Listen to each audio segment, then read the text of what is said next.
Hey there, sleepy wasteland wanderers. Tonight, we're diving into the haunting beauty of the Fallout universe, where broken cities whisper forgotten stories, and every shadow hides a tale of survival. I'll be your guide through these glowing ruins, sharing quiet moments of hope, resilience, and the eerie calm of a world long gone. Welcome, fellow wanderer of the long dark, to the story the wasteland tells about itself, whether it means to or not, the story written in the bodies of the largest creatures moving through its ruins, in the transformed flesh of people who were taken and changed by something the pre-war world built and then lost control of before it lost everything else.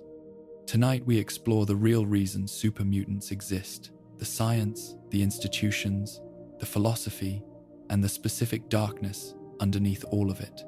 So settle in, let your breathing slow, and let the ruins grow quiet around you. Close your eyes when you are ready. There is no need to hold on to every word. Simply let the question find you, and let us begin. The forced evolutionary virus did not begin as what it became,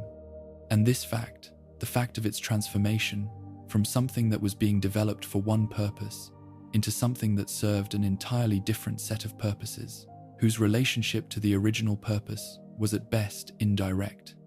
and at worst, a complete and deliberate departure from it, is one of the more important facts about the FEV, for anyone attempting to understand what it is and why the wasteland contains the specific consequences of its application, that it contains the tendency of the wasteland's various accounts of the virus to treat it as though it had always been what its most dramatic applications made it, as though the military program that eventually dominated its development was what the research had always been about, rather than what the research eventually became, is a tendency whose specific distortion is worth addressing at the outset. Because the honest account of the FEV's origins reveals something about how genuinely harmful things come into the world that the simpler account of deliberate malevolence from the beginning does not. The FEV began, in the most specific sense available from the documentation the Wasteland's archive preserves, as a vaccine candidate. This is not a euphemism for something else. It was a genuine attempt to develop a broad-spectrum immunological protection against the range of biological warfare agents that military planners had identified as likely components of the conflict the pre-war world was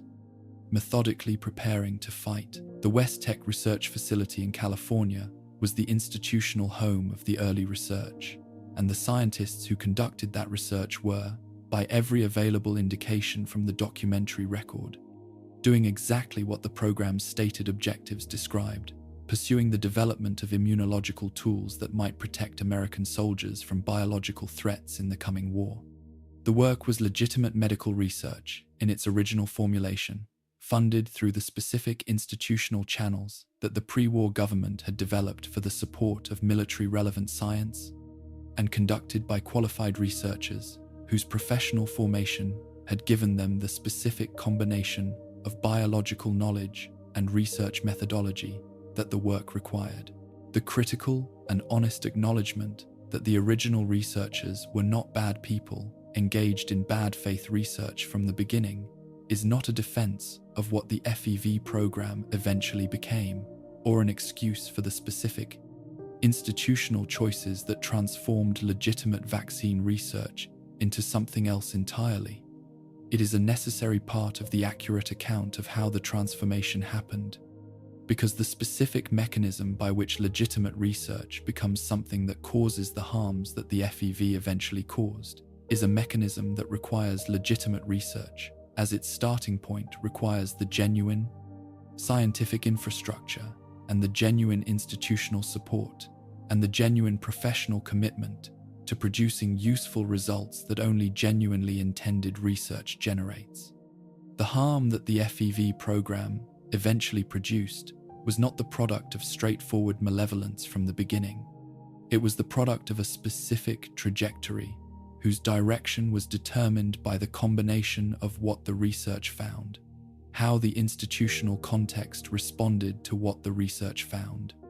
and the specific absence of the checks and balances that might have redirected the trajectory before it reached the outcomes it produced. The forced evolutionary virus operates on biological systems at the level of genetic expression, at the specific and foundational layer of biological organization, where the instructions that govern what an organism develops into,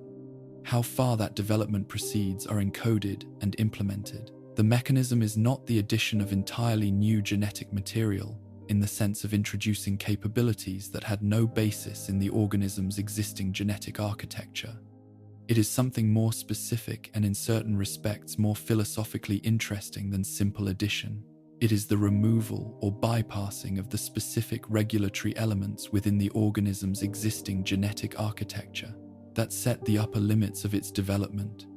The specific constraints that evolution had placed on how large and how physically capable any given biological system could become given the genetic potential already present within it. The FEV does not give an organism new capabilities that it did not previously possess in any form. It removes the specific mechanisms that had been preventing the organism from developing the capabilities that its genetic architecture had the potential to support, but that evolution's specific economy of trade-offs had been holding in check. For human beings, this mechanism produces results that are simultaneously dramatic in their visible expression and deeply strange in their relationship to what any human being would have chosen if the choice had been genuinely available to them. The increased physical size, the roughly doubled or tripled height, and the dramatically increased musculature and bone density is the most immediately visible consequence, and it reflects the removal of the specific developmental constraints that had governed human physical growth across the full history of the species. The enhanced resilience to physical damage and to environmental stress, including radiation, the specific inversion of the ordinary human relationship to the radiation that saturates the post-war environment, whereby the FEV transformed individual absorbs and metabolizes radiation rather than being damaged by it, is a genuine enhancement of genuine physical capability, whose specific character the pre-war military's interest in the FEV technology reflects accurately. In the specific register of physical combat effectiveness and environmental survivability,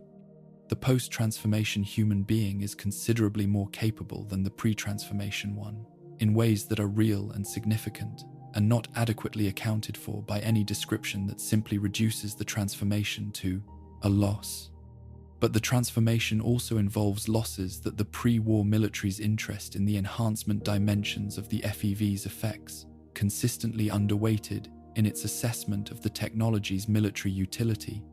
and whose specific character reveals something important about the relationship between the developmental constraints the FEV removes and the biological systems that those constraints had been protecting. The reproductive capability, the specific biological system through which human beings maintain the continuity of the species across generations, is eliminated by the FEV transformation in virtually all documented cases. The specific neurological architecture that supported the full range of pre-transformation human cognitive capability is damaged to varying degrees across the transformed population, with the typical post-transformation individual displaying measurably reduced cognitive capability across the dimensions most dependent on the complex neural structures that the transformation consistently affect. The various biological systems that the evolutionary pressure toward developmental restraint had been maintaining in their specific forms were being maintained, it turns out, for reasons that the FEV's designers did not fully understand, and therefore did not fully account for in their assessment of what the removal of those constraints would produce. The West Tech Research Facility's development of the FEV across the phases of its pre-war operation was an institutional process whose trajectory is legible in the documentary record with enough clarity to identify the specific mechanisms by which the program's original character was gradually transformed into something its original charter would not have recognized as continuous with its founding objectives. The shift from vaccine development to enhancement research was not announced as a deliberate change of institutional direction, and was not experienced by the people within the program as a dramatic departure from what they had previously been doing. It happened through the specific and entirely ordinary mechanism of following the most interesting results of allocating attention and resources toward the dimensions of the research that were producing the most significant and most surprising findings, and progressively reducing attention toward the dimensions producing more routine outcomes. The enhancement possibilities the FEV demonstrated were dramatically more interesting than the immunological protection possibilities, in the specific sense that dramatic means capable of generating attention and institutional investment, and the professional enthusiasm that distinguishes researchers who believe they are on the edge of something important from researchers who believe they are confirming what was already expected. The military's formal assumption of the FEV research program from West Tech's civilian research infrastructure was the institutional moment at which the specific transformation of the program's objectives from research toward application became both officially sanctioned and organized around requirements that were military rather than scientific. The civilian researchers who had been following interesting results across a broad landscape of biological possibility found themselves operating within a framework whose requirements were specific, whose timeline was urgent, and whose assessment of what constituted success was calibrated to the production of outcomes useful for military application rather than the advancement of biological understanding. The change in the institutional framework within which the research was being conducted produced a change in what the research was understood to be for, and that change in purpose produced a change in what counted as a productive direction for the research to pursue. The transfer of the FEV research program to the Mariposa military base in California, the underground facility whose construction had been organized specifically around the requirements of the FEV research and whose design reflected the military's assessment of what an operational FEV program needed in terms of physical infrastructure and containment capability, was the transition from laboratory investigation to operational application at scale. Mariposa was where the FEV program became what it actually was in its most consequential form, rather than what it had been described as in the documentation that governed its institutional existence and public-facing characterization. The decisions made within Mariposa about how to conduct the experimentation, what populations of subjects to use, what to do with the results of the experimentation, including the transformed individuals and the experimentation produced, and what the program's success would look like when achieved, were decisions whose institutional context was the military's operational requirements and whose human consequences were managed through the specific professional languages that institutions conducting harmful activities on human beings develop for the purpose of making the conduct possible for the people participating in it. The experimentation at Mariposa involved the application of the FEV to military personnel soldiers whose institutional context gave them limited practical capacity to decline participation, even when the specific nature of what they were being subjected to was not something they would have chosen under conditions of genuine, informed consent. The specific character of this relationship between the military institution and the soldiers whose bodies the program used for its experimental purposes is visible in the Mariposa terminal records in the specific language of operational research documentation, the language that describes the experimental subjects primarily as sources of experimental data, rather than as people whose specific humanity was the primary consideration the program's design should have been organized around. This language is not the language of unusual cruelty. It is the standard institutional language of programs that have developed adequate mechanisms for proceeding with activities whose honest description would produce the resistance that the institutional framework was designed to prevent. The language managed the people into a category experimental subjects, transformation candidates, whose terms made the program's continuation possible for its institutional participants in ways that honest description of what was being done to specific people would not have made possible. The Great War's detonation of nuclear weapons across the populated areas of the pre-war world on October the 23rd, 2077, changed the FEV program's trajectory in a way whose specific character was not the product of any institutional decision, but of the specific physical interaction between the nuclear weapons radiation and the FEV that was present. In the Mariposa facility and its surrounding environment at the time of the bombing, the radiation FEV interaction outside the facility's controlled environment produced a version of the transformation whose specific biological character was shaped by the chaotic and uncontrolled conditions of the interaction, rather than by the deliberate design parameters of the program's researchers, a version whose outcomes were not what the military had been pursuing and were not what the military would have produced if the bombs had not fallen. At the specific moment they fell, and in the specific quantities they fell in, and with the specific interaction effects they produced in a landscape that already contained the FEV in various concentrations and various states of stability. The creatures that emerged from the uncontrolled radiation FEV interaction in the environment around Mariposa were not the enhanced soldiers the military's program had been designed to produce. They were the specific and unanticipated consequence of the intersection of the program's partially understood biological technology with a catastrophic environmental event whose scale exceeded everything that the program's designers had included in their planning. The FEV that the bombs released into the wider world was not the FEV that the Mariposa researchers had designed. It was what happened when a biological system whose full character its designers did not understand was combined with a catastrophic physical event whose scale its designers had also not adequately understood. The wasteland that the combination produced contains the consequences of both misunderstandings in the most permanent and most visible form available, the transformed beings who move through its ruins,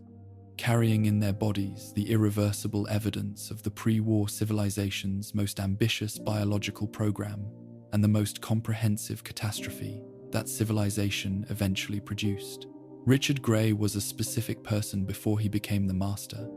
and the specificity of who he was before the transformation matters for understanding what the transformation produced and why it produced it in the particular form it took, rather than in some other available form. He was a member of the Followers of the Apocalypse, the post-war organization whose institutional identity was organized around the preservation and transmission of the knowledge that the Great War had not destroyed, and whose specific mission in the wasteland was the practical deployment of that knowledge in service of the surviving human communities that needed what preserved knowledge could provide. The Followers were not simply a library or an archive. They were an active organization whose members went out into the wasteland's various communities with the specific intention of applying what they knew to the problems those communities faced. And the specific intellectual character of the organization, its commitment to evidence and to the practical engagement with the world, rather than simply the theoretical study of it, shaped the specific character of the people it attracted and formed. Gray was formed by this culture, and his pre-transformation identity reflects its specific values, the genuine idealism, the intellectual seriousness, the commitment to understanding the wasteland's conditions accurately enough to do something useful about them rather than simply documenting them from a comfortable distance. His mission to investigate the Mariposa military base was the specific assignment that brought him into direct contact with the FEV in its post-war environmental form, the FEV that the bombing and the radiation had altered from. The military's deliberately designed research tool into the chaotic environmental presence that the ruins of Mariposa contained in the years after the war. The specific circumstances of his exposure were not the circumstances of a person who had chosen to subject himself to the virus's effects, or who had understood what the ruins he was investigating contained in sufficient detail to someone have made an informed decision about the risks of the investigation. He was doing what the followers of the apocalypse trained their members to do, going into dangerous and poorly understood environments to find out what was there, and the specific danger of Mariposa's environment was a danger that his preparation for the mission had not adequately equipped him to recognize and avoid. He fell into a vat of the FEV material that the facility still contained. The exposure that followed was extended and chaotic, and occurred in conditions that the military's pre-war controlled experimentation had not produced, and whose specific biological outcomes the controlled experimentation had, therefore not prepared anyone to anticipate. The transformation that Gray's extended immersion in the FEV vat produced was not the standard super mutant transformation whose character the military's program, and subsequently the Master's army, would become most closely associated with. It was something more extensive and more strange, a fusion of human biology with the FEV at a level of depth and duration that produced an entity whose consciousness, while recognizably continuous with Gray's pre-transformation identity in ways that the standard transformation's cognitive alterations did not typically preserve, had been altered in dimensions that the standard transformation did not typically alter, and that gave the resulting entity access to forms of perception and cognition that no pre-transformation human being had possessed, while simultaneously removing or severely damaging the specific forms of neurological stability that kept human cognition oriented toward the ordinary social and ethical frameworks within which human life was organized. The Master was not simply Richard Gray in a larger and more physically capable body. He was a new configuration of consciousness whose relationship to Gray's original identity was simultaneously continuous and profoundly discontinuous, the same person in certain respects, and something that no prior description of personhood had adequate categories for in others, inhabiting a biological reality so far outside the range of what any human consciousness had previously occupied, that the frameworks Gray's pre-transformation identity had developed for understanding the world and making sense of his place within it were frameworks whose adequacy to his new situation was deeply and irrecoverably compromised. The philosophy that this new configuration of consciousness developed, the philosophy the Master called the Unity, was not simply the delusion of a damaged and irrational mind, and treating it as such is a misreading of the canonical record that misses something important about what the Master was and what made him genuinely dangerous. The Unity had genuine internal logic. It was organized around a specific and serious engagement with a specific and genuinely serious question. The question of what the human species could survive in the post-war world, and its answer to that question, while wrong in ways that the canonical account eventually demonstrates conclusively, was wrong in the specific way that conclusions drawn from incomplete information by a genuinely intelligent mind are wrong, which is to say, persuasively and with the specific internal consistency that makes a wrong position difficult to challenge from within the framework that generated it. The Master believed that the human body in its pre-transformation form was inadequate to the specific demands of the post-war world, too fragile, too vulnerable to radiation, too dependent on conditions of physical comfort and environmental stability that the post-war world no longer reliably provided, and that the continuation of the human species in its pre-transformation form was therefore not the preservation of humanity but its slow and inevitable extinction,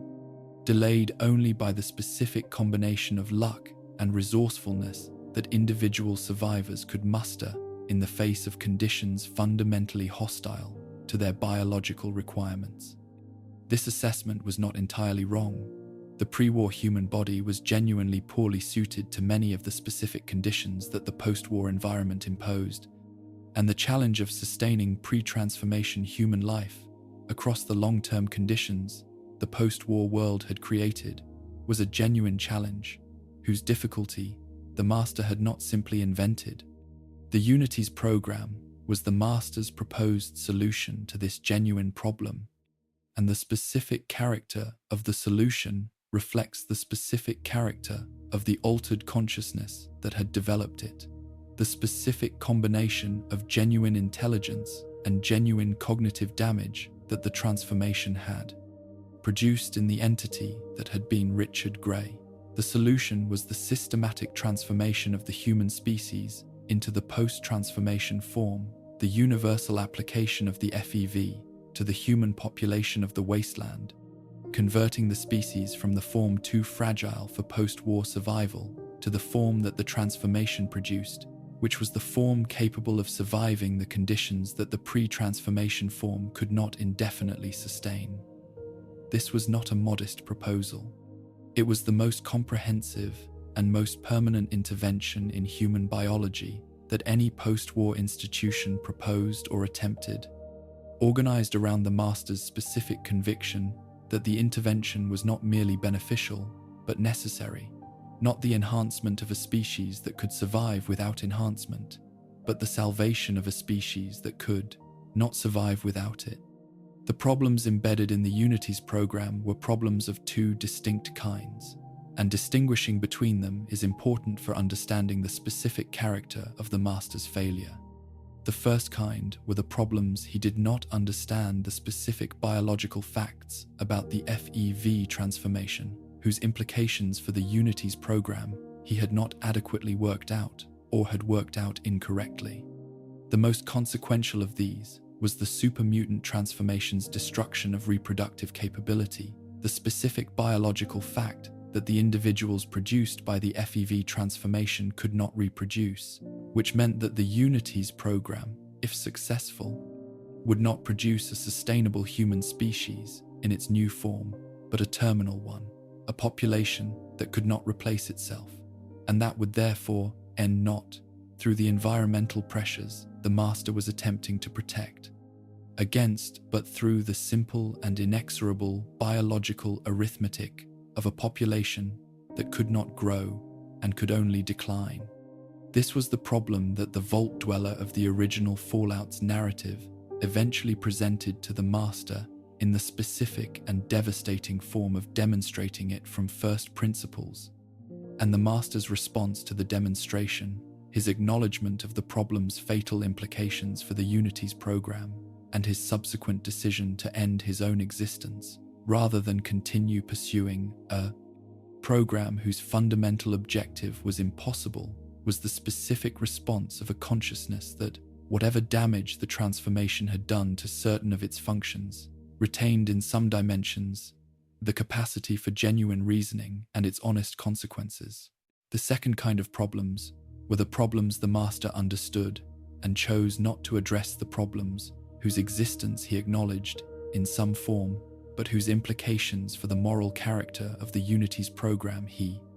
declined to follow to their honest conclusions. He understood that the transformation was involuntary, that the people the master's army was capturing and subjecting to the FEV had not chosen the transformation and would not have chosen it if they had been given the choice.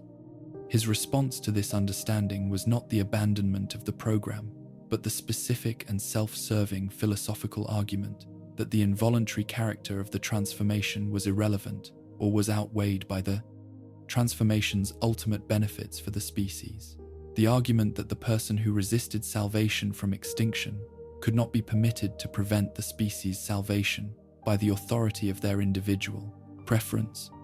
This argument is one that the specific alteration of the master's consciousness had equipped him to make with a force and a consistency that the pre-transformation Gray's ethical framework would not have permitted, and its specific character as a position generated by a consciousness damaged in precisely the ways that would make this argument available to it, is part of what makes the master's philosophical construction genuinely disturbing, rather than simply wrong. The master's army, the military force that the Unities program required to conduct the large-scale human capture and transformation operations, whose results would constitute the transformed species the Unity envisioned, was built from the super mutants that the Mariposa facility's FEV vats produced, and its specific operational character reflects the specific character of the individuals it was built from. The army was effective in the specific ways that a large force of physically powerful individuals, capable of sustained violence and environmental stress, could be effective in the post-war landscape,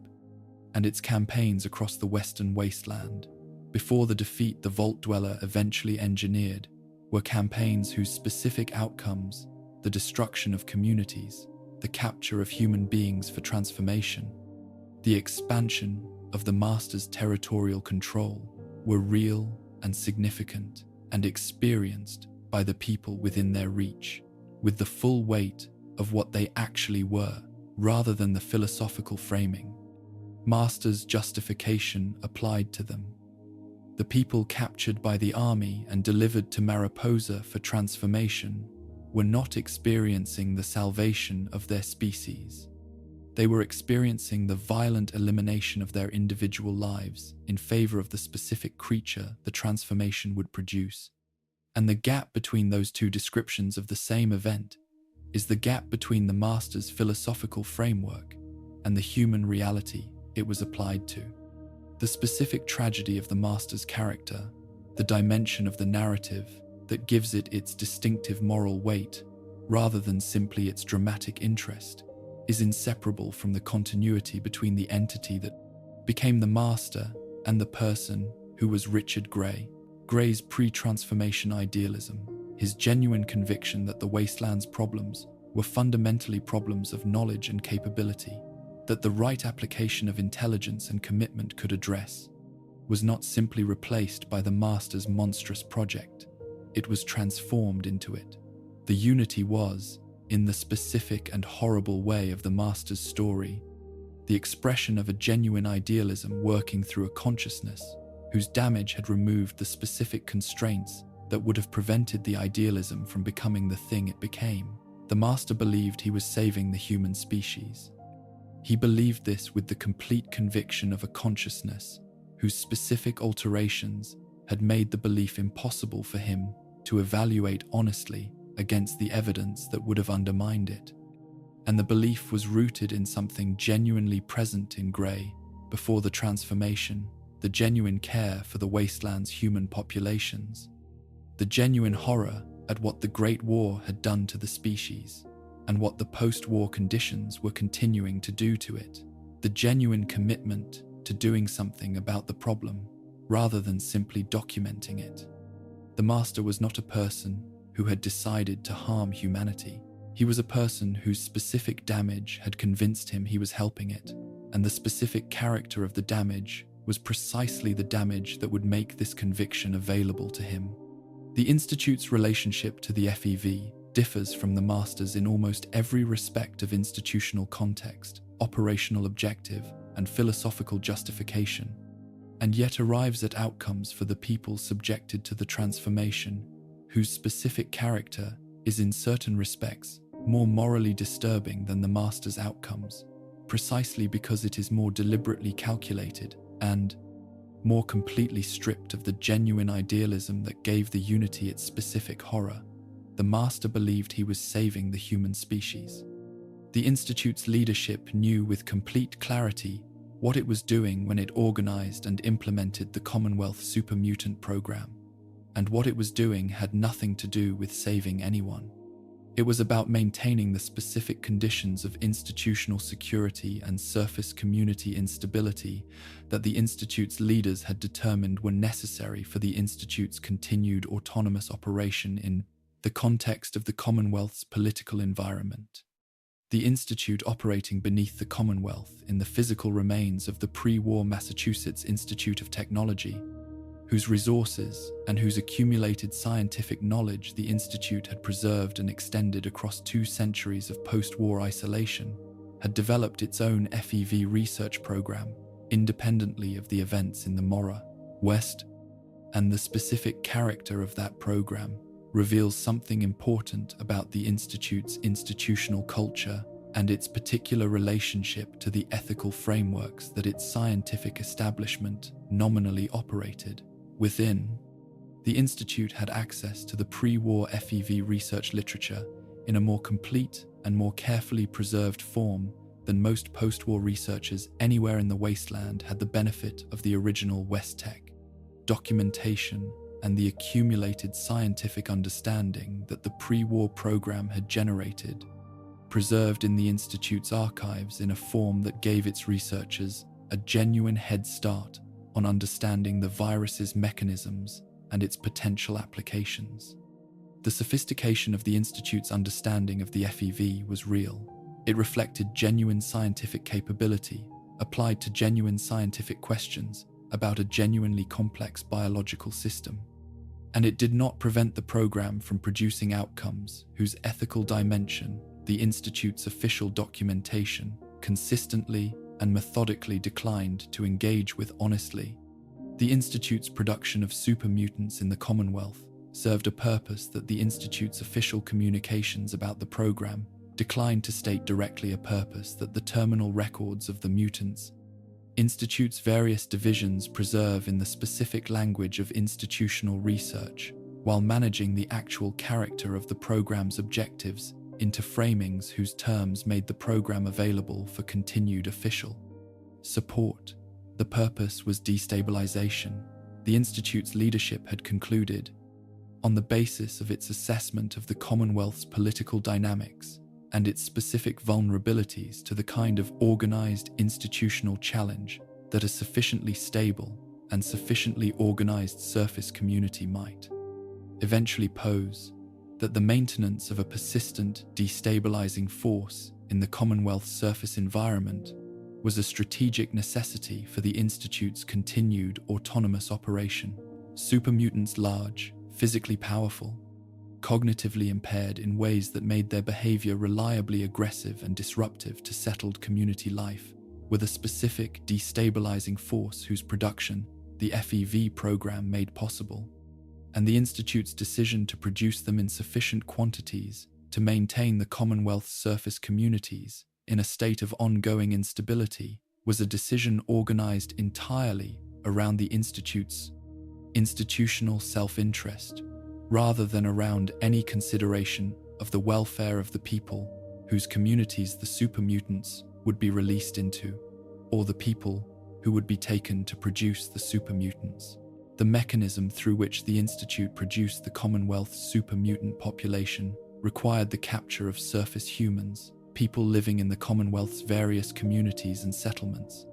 conducting their daily lives within the specific forms of post-war society that the Commonwealth had managed to develop, with specific identities and specific relationships and specific places in the specific communities they had built.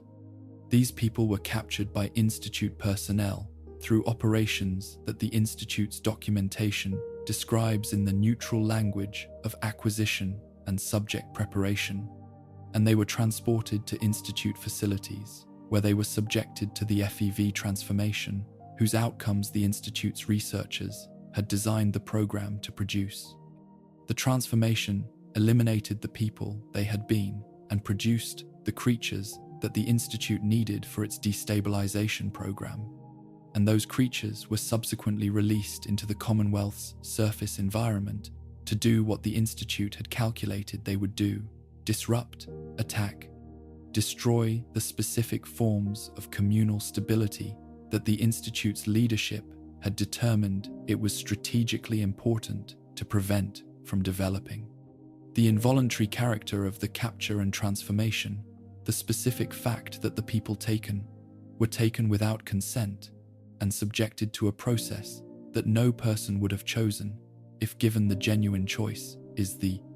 dimension of the Commonwealth super mutant program, whose moral weight is most difficult to adequately convey in any language that maintains the measured tone that honest analysis requires. It was not an accident of the program's design or an unfortunate side effect of a process whose primary objectives were organized around something other than the harm it produced. The involuntary character was the program's design,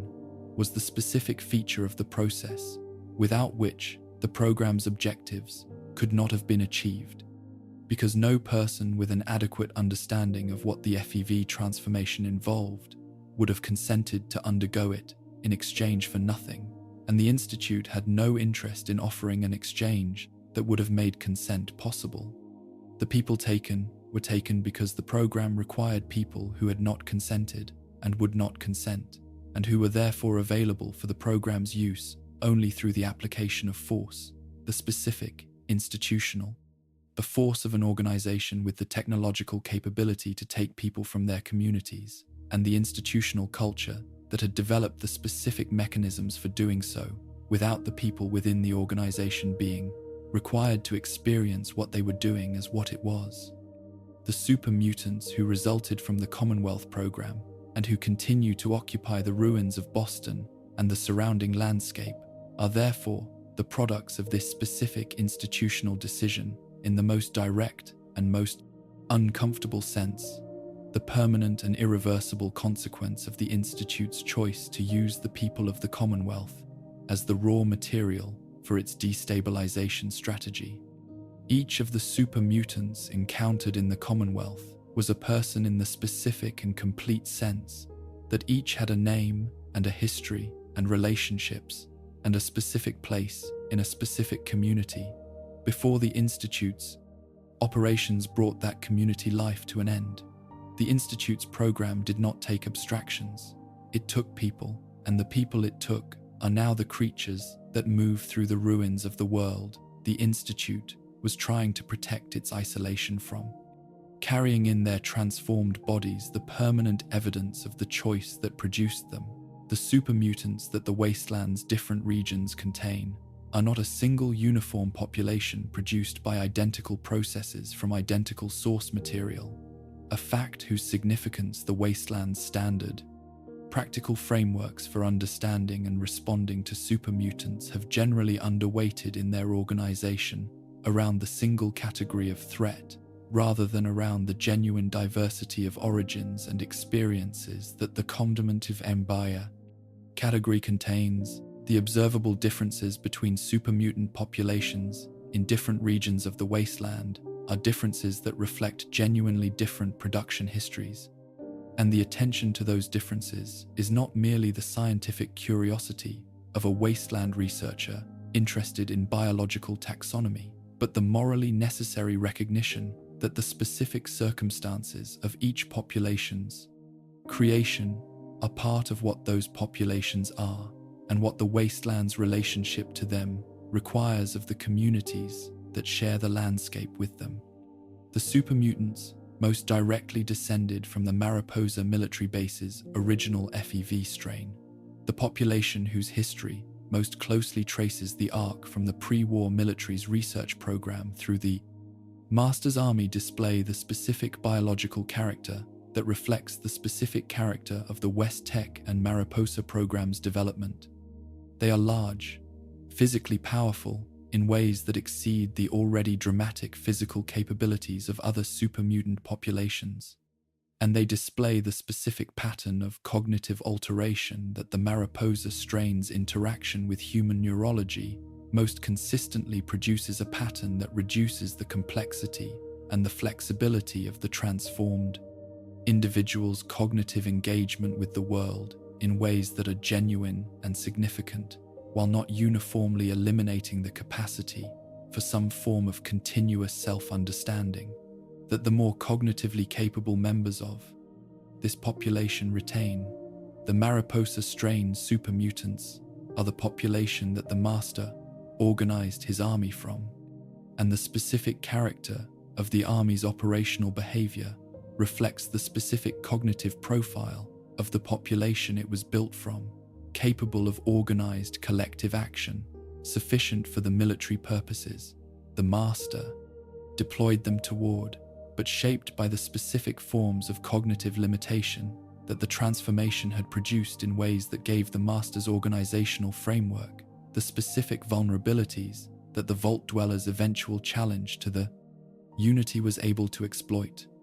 The Vault 87 super mutants of the Capital Wasteland are a population whose specific biological character differs from the Mariposa strain in ways that are visible in the direct comparison of the two populations, and that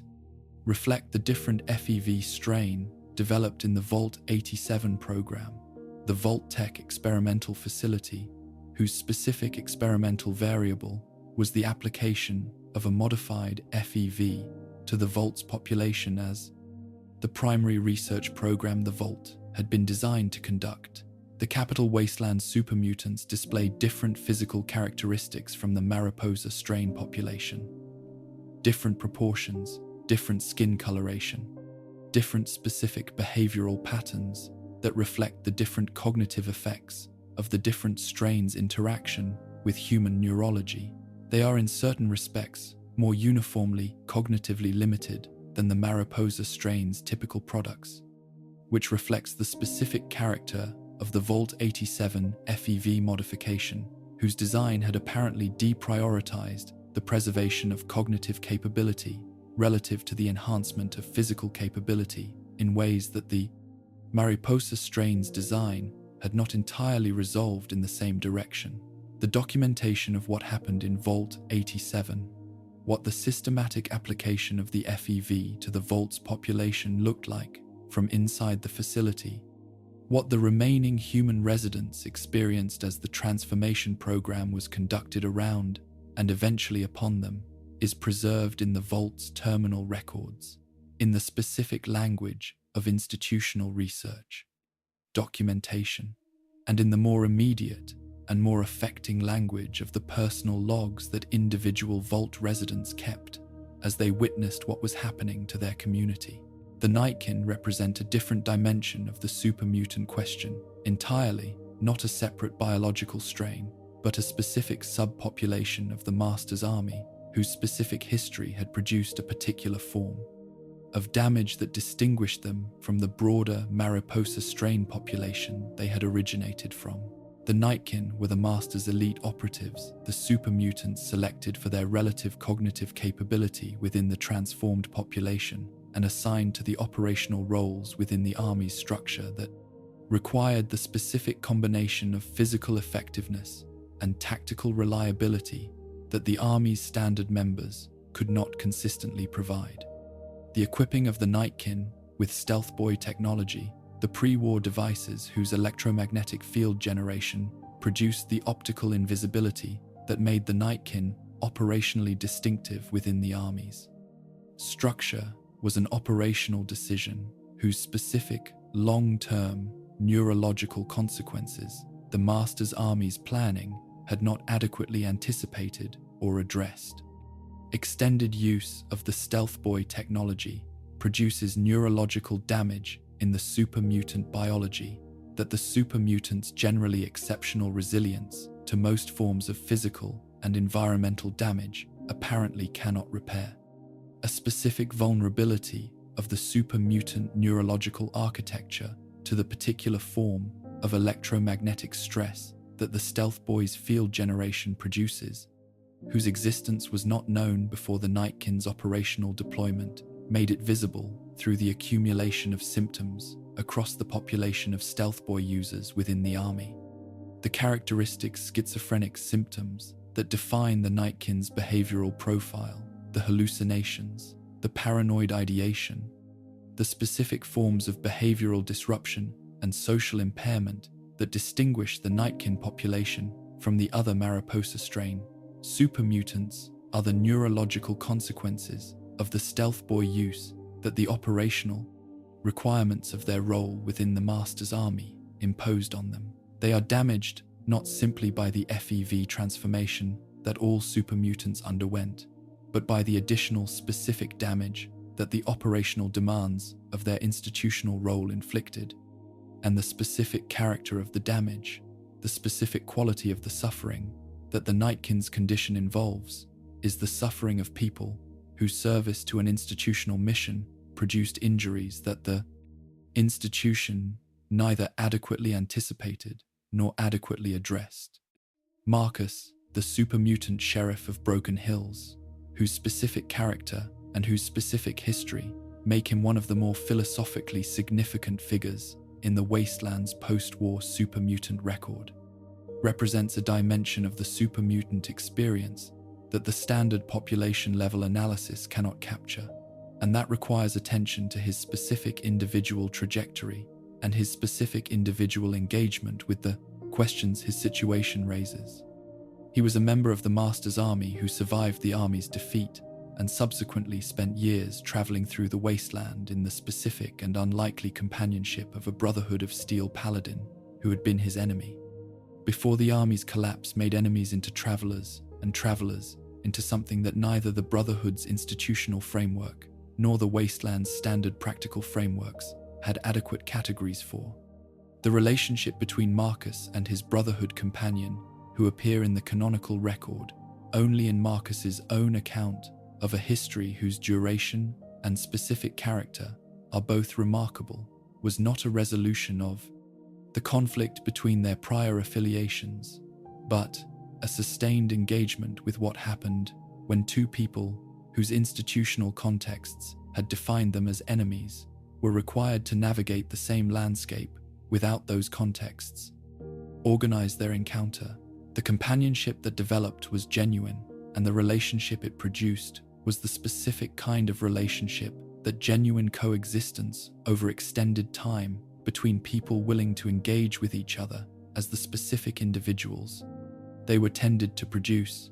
and Marcus's account of it is itself evidence about what becomes possible when the default framework's assumptions are set aside in favor of actual engagement. The question of why some supermutant individuals retain significantly greater cognitive function than others, why Marcus and Fawkes and the other intelligent supermutants of the Wastelands record display capabilities so far in excess of the typical post-transformation profile, is a question that the Wasteland's scientific understanding has not fully resolved, and that the available evidence allows only partial answers to. The FEV transformation's cognitive effects are not uniform across all individuals who undergo it, and the specific degree to which pre-transformation cognitive capability is preserved or altered varies across the transformed population in ways whose determinants are not fully understood. The individual's pre-transformation cognitive resources at the moment of transformation, the specific degree of neurological development and cognitive capability present before the FEV's interaction with neurological architecture begins, appears to be a relevant variable, with individuals who possessed greater pre-transformation cognitive capability displaying greater post-transformation cognitive retention in ways that suggest the transformation's neurological effects are working against a baseline, that the baseline's specific character influences, rather than simply imposing a uniform reduction regardless of the starting point. But the variance in cognitive outcomes across the transformed population is too great to be fully accounted for by the variance in pre-transformation baselines, and the specific additional variables that contribute to determining where any given individual will end up on the post-transformation cognitive spectrum remain insufficiently understood to permit confident prediction from the available evidence. The behemoths, the largest and most physically extreme expressions of the FEV transformation encountered across the wasteland's various regions, raise questions about the specific character of the transformations,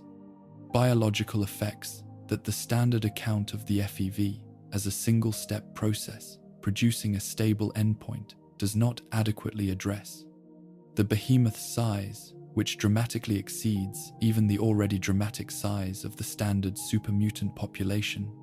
is most consistent with an understanding of the FEV transformation not as a process that produces a fixed biological configuration at a single defined endpoint, but as a process that initiates an ongoing biological change whose direction continues across the lifetime of the transformed individual, producing progressive increases in size and physical capability, whose trajectory does not terminate at the initial transformation's result, but continues in the direction the transformation's removal of developmental constraints established.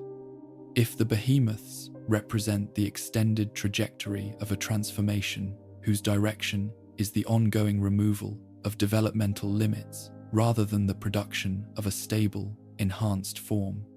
then the standard supermutant population represents not the endpoint of the transformation, but a point along a trajectory whose terminal expression is something considerably more extreme than the typical transformed individual displays, and the specific biological implications of this understanding for questions about what the FEV transformation eventually produces in the individuals who undergo it are implications that the wasteland's biological understanding has not yet fully worked through. The wasteland's standard account of super-mutant cognition, the account embedded in the practical frameworks and the institutional policies and the everyday assumptions through which the wasteland's human populations have organized their understanding of and their responses to the super-mutant populations in their territories, is an account whose specific inadequacy is not primarily a matter of factual error, though it contains factual errors, but of category confusion, of the specific and consequential mistake of treating what is true of the majority as though it were constitutive of the category, rather than simply the most common expression of it. The account holds that supermutants are cognitively diminished to the point of practical incompetence, that the FEV transformation's neurological effects are sufficiently comprehensive and sufficiently uniform to produce a population whose cognitive capabilities are so reduced from the pre-transformation baseline that the transformed individuals cannot meaningfully be said to possess the forms of self-understanding and deliberate agency and continuous personal identity that the moral status of personhood requires. This account is not invented from nothing. The behavioral evidence that most human encounters with most super-mutant populations generate is evidence consistent with significant cognitive limitation in the typical post-transformation individual, and the practical framework that the account supports. The framework organized around the management of supermutants as threats, whose specific danger is their physical capability rather than their moral status as persons, is a framework that the evidence of most encounters in most regions appears to support with some consistency. The inadequacy of the account is not in its empirical observations, which are largely accurate as descriptions of the most common post-transformation cognitive profile. The inadequacy is in what the account does with those observations in the specific movement from the accurate observation that most supermutants display significantly reduced cognition to the conclusion that supermutants as a category are appropriately treated as things rather than persons, as threats to be managed rather than individuals whose specific situation deserves the engagement that personhood claims. This movement involves a category error of the specific and consequential kind that produces systematic injustice when it organizes practical policy rather than simply individual assessment. The error of treating the statistical, the central tendency of a population as the defining characteristic of every member of that population, of allowing what is typically true to determine how specific individuals are engaged with, regardless of whether what is typically true is true of those specific individuals. The supermutant who is Marcus, whose cognitive engagement with the questions raised by his own situation is more sophisticated and more honest than most of the human beings he encounters in the wasteland manage, is not adequately described by the account's characterization of his category. The account's inadequacy when applied to Marcus does not prevent the account from organizing the wasteland's treatment of the category he belongs to, and the gap between the account's adequacy as a description of Marcus and its continued authority over the policies that govern how Marcus's category is treated is the gap that produces the specific injustice that his situation represents. The intelligent supermutants who appear across the wasteland's canonical record, Marcus, Lily, Fawkes, and the various others whose documented interactions with human characters preserve enough of their self-expression to allow their inner lives to be examined with some degree of specificity to know things about themselves and about the situation they inhabit that most of the human beings they encounter would prefer not to engage with honestly. They know they were people before the transformation. They know this not in the abstract and historical sense of knowing something that happened to someone else in circumstances sufficiently remote that the knowledge is primarily intellectual rather than immediately felt.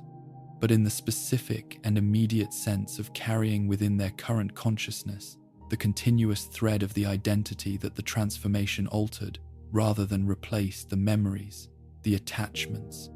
the specific forms of care and preference and self-understanding that constituted who they were before the FEV changed the biological substrate of their consciousness in ways whose effects they continue to live within.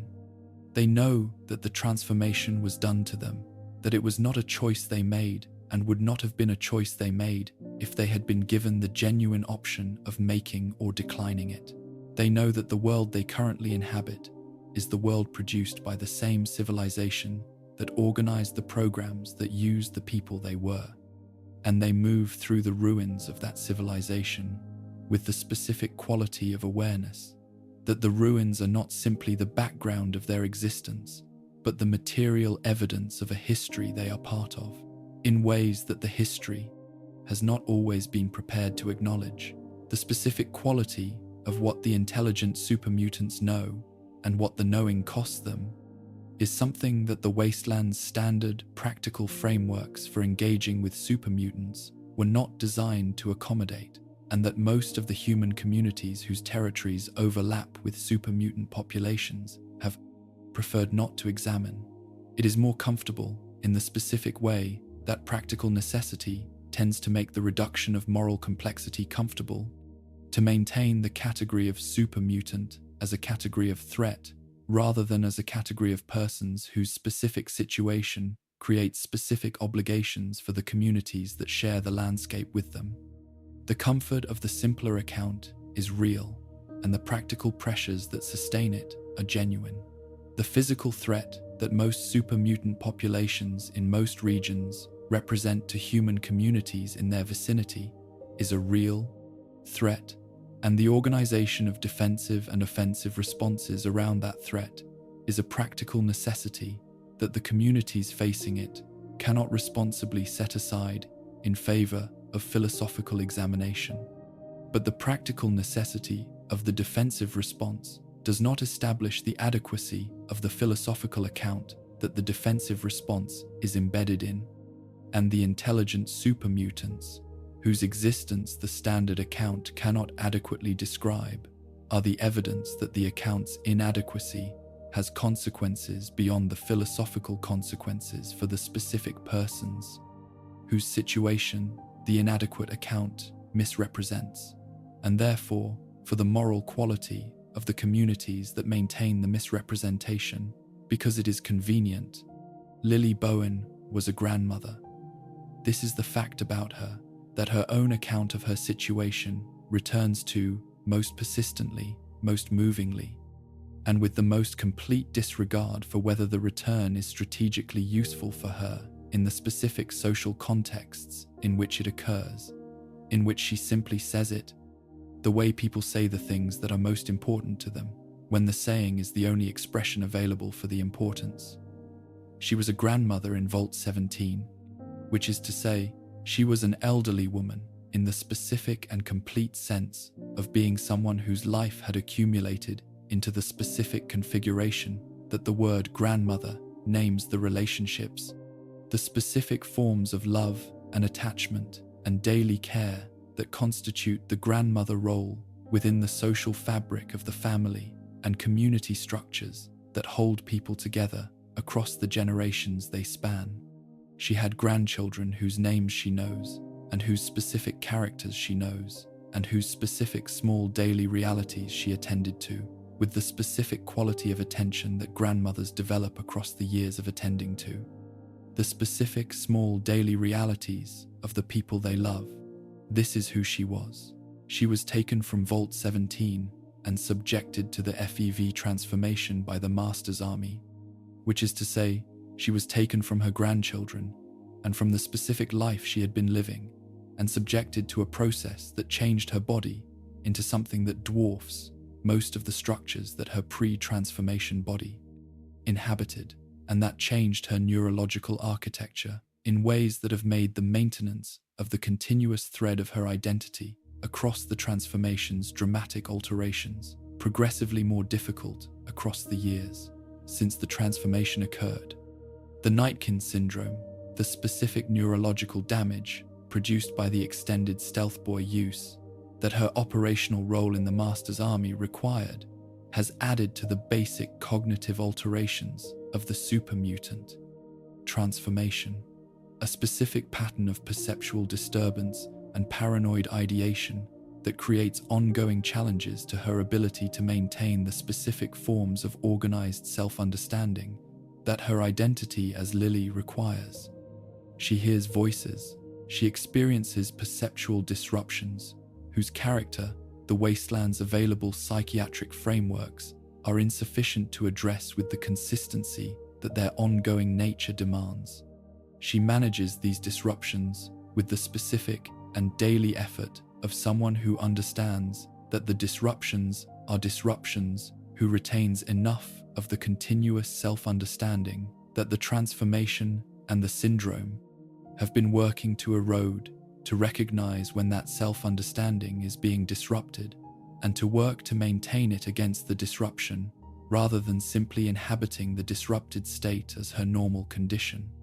What Lily is trying to maintain against the transformation's alterations and the syndrome's disruptions is not abstract, it is specific. She is trying to remain the person who loves her grandchildren, to keep the specific thread of that love accessible within a consciousness that the FEV and the stealth boys have damaged in ways that make the keeping progressively more difficult. The medication that she takes to manage the Nightkin symptoms, the specific pharmaceutical intervention that the courier encounters as the practical context of the choice about how to help her, is medication whose dosage determines the specific balance between the symptom management that allows her to function and the side effect profile that further compromises the specific cognitive functions whose preservation is most important to her experience of her own continuous identity. This is not an abstract pharmaceutical question. It is the specific and personal question of what Lily values most: the symptom management that allows more functional daily operation, or the preservation of the specific cognitive access to her own history and her own loves that constitutes her experience of being herself. The canonical choice the courier is offered about Lily's medication is the choice about what she most needs, and the answer to that question is not the same as the answer that the standard framework for managing super mutants as threats would generate, because the standard framework does not have a category for what Lily most needs, which is to remain connected to the love that constitutes the core of who she is. Fawkes was isolated in Vault 87 for years before the Lone Wanderer's arrival in that facility made the possibility of a different kind of existence available to him. And the specific quality of what those years of isolation involved is a dimension of his story that deserves attention beyond its function as the dramatic backstory that makes his eventual emergence narratively significant. He was isolated, not in the neutral sense of simply being alone, but in the specific and actively hostile sense of inhabiting an environment made dangerous by the other members of his transformed population, an environment in which the remaining super mutants of the Vault 87 program were the specific threat that his isolation was organized around avoiding, rather than a social world that isolation separated him from. He had books. The canonical account of his isolation includes his access to the Vault's library as the specific resource that sustained the cognitive dimensions of his existence across the years when no other human or super mutant interaction was available to sustain them, and this detail is more significant than its narrative function, as an explanation for his unusual intelligence suggests. It is the record of someone doing the specific thing that intellectually serious people do in conditions of extreme isolation, turning to the resources of accumulated human thought as the available substitute for the human engagement that the conditions have made unavailable, and sustaining through that engagement the specific forms of cognitive development and self-understanding that the engagement with ideas and the ideas themselves make possible in the absence of the social context that would normally provide them. Fawkes knows about Vault 87 in the specific and comprehensive sense of having spent years in its ruins with access to the documentation that the Vault's terminal records preserve about what the facility was and what its program involved. He knows the program's purpose, knows that the Vault was designed not to protect its residents from nuclear war, but to subject them to an experiment in FEV application that the Vault's designers had organized around the residents' biological transformation rather than their welfare. He knows this about himself, knows that his existence is the product of an institutional decision whose designers treated his pre-transformation identity as raw material rather than as a person whose humanity deserved the caper.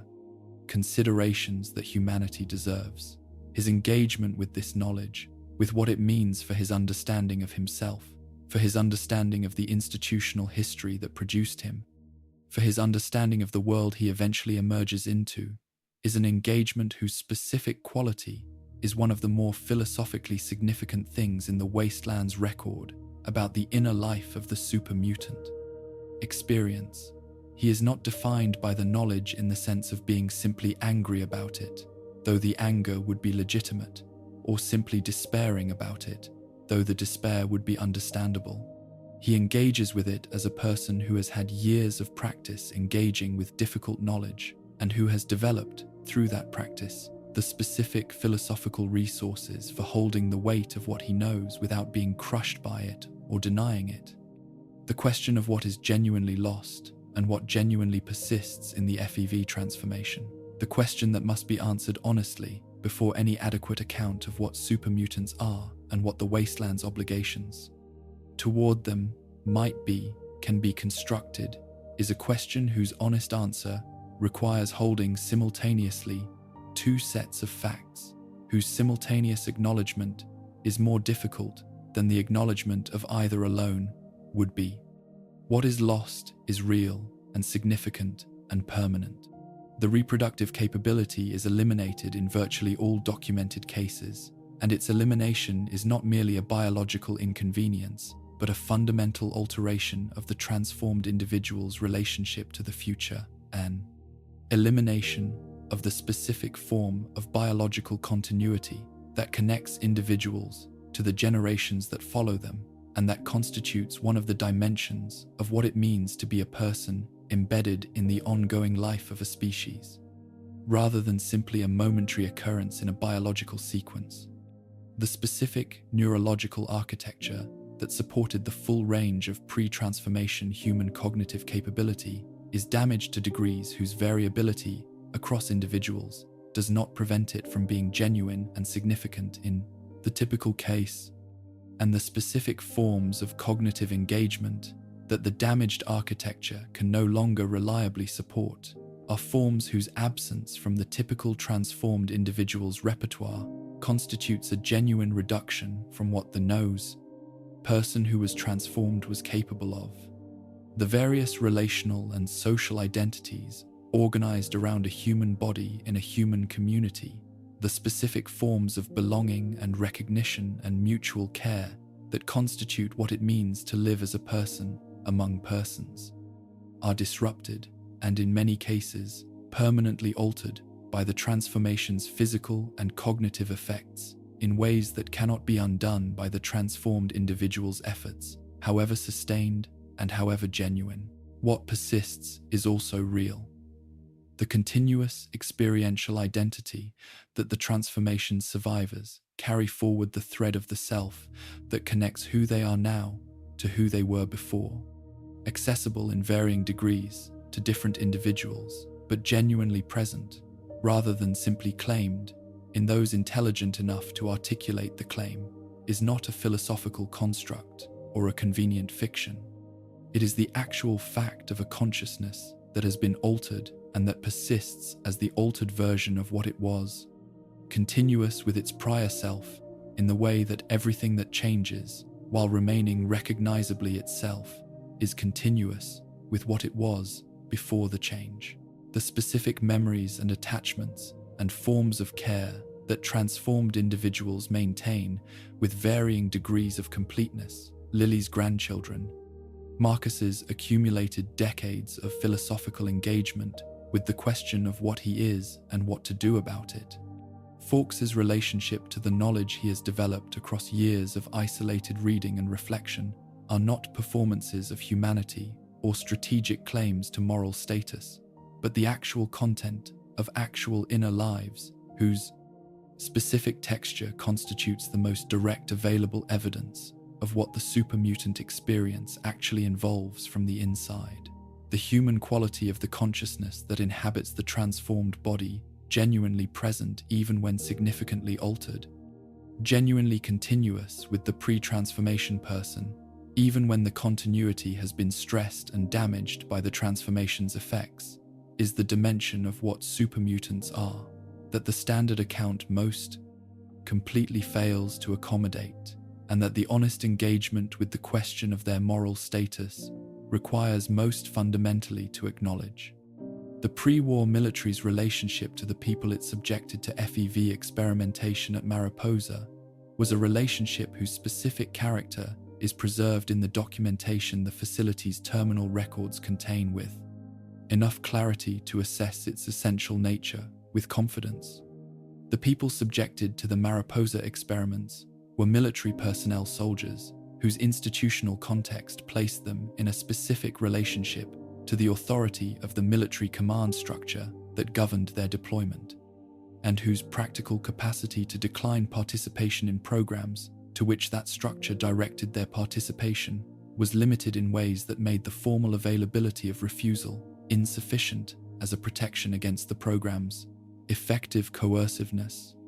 The documentation of the Mariposa experiments in the facility's official records is documentation in the language of military research, the specific register of institutional communications that organizes everything it describes.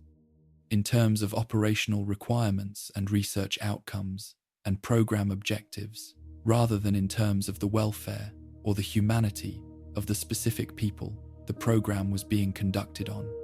The soldiers who were subjected to the FEV transformation appear in this documentation primarily as units of experimental output, as sources of data about the transformation's effects, rather than as people whose experience of those effects was a moral consideration that the program's design was required to engage with. This is not the language of unusual cruelty. It is the standard language of a program that had developed adequate mechanisms for proceeding with what it was doing,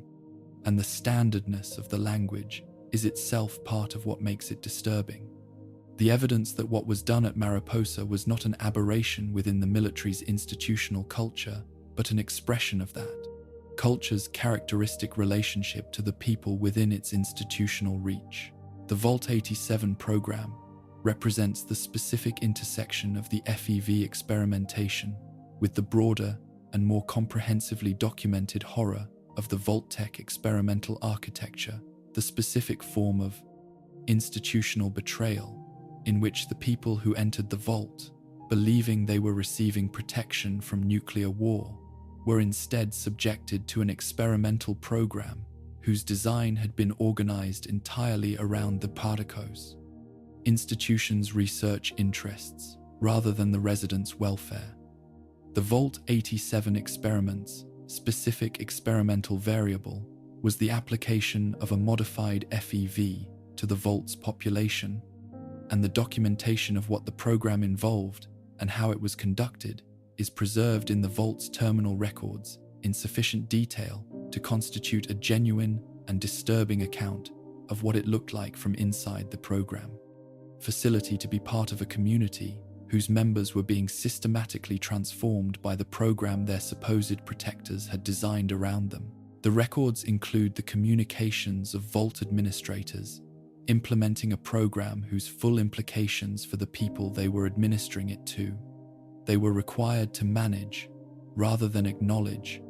The personal logs of Vault residents who did not know in the early stages of the program's implementation what was happening to the people around them, and whose progressive understanding of what they were observing is documented in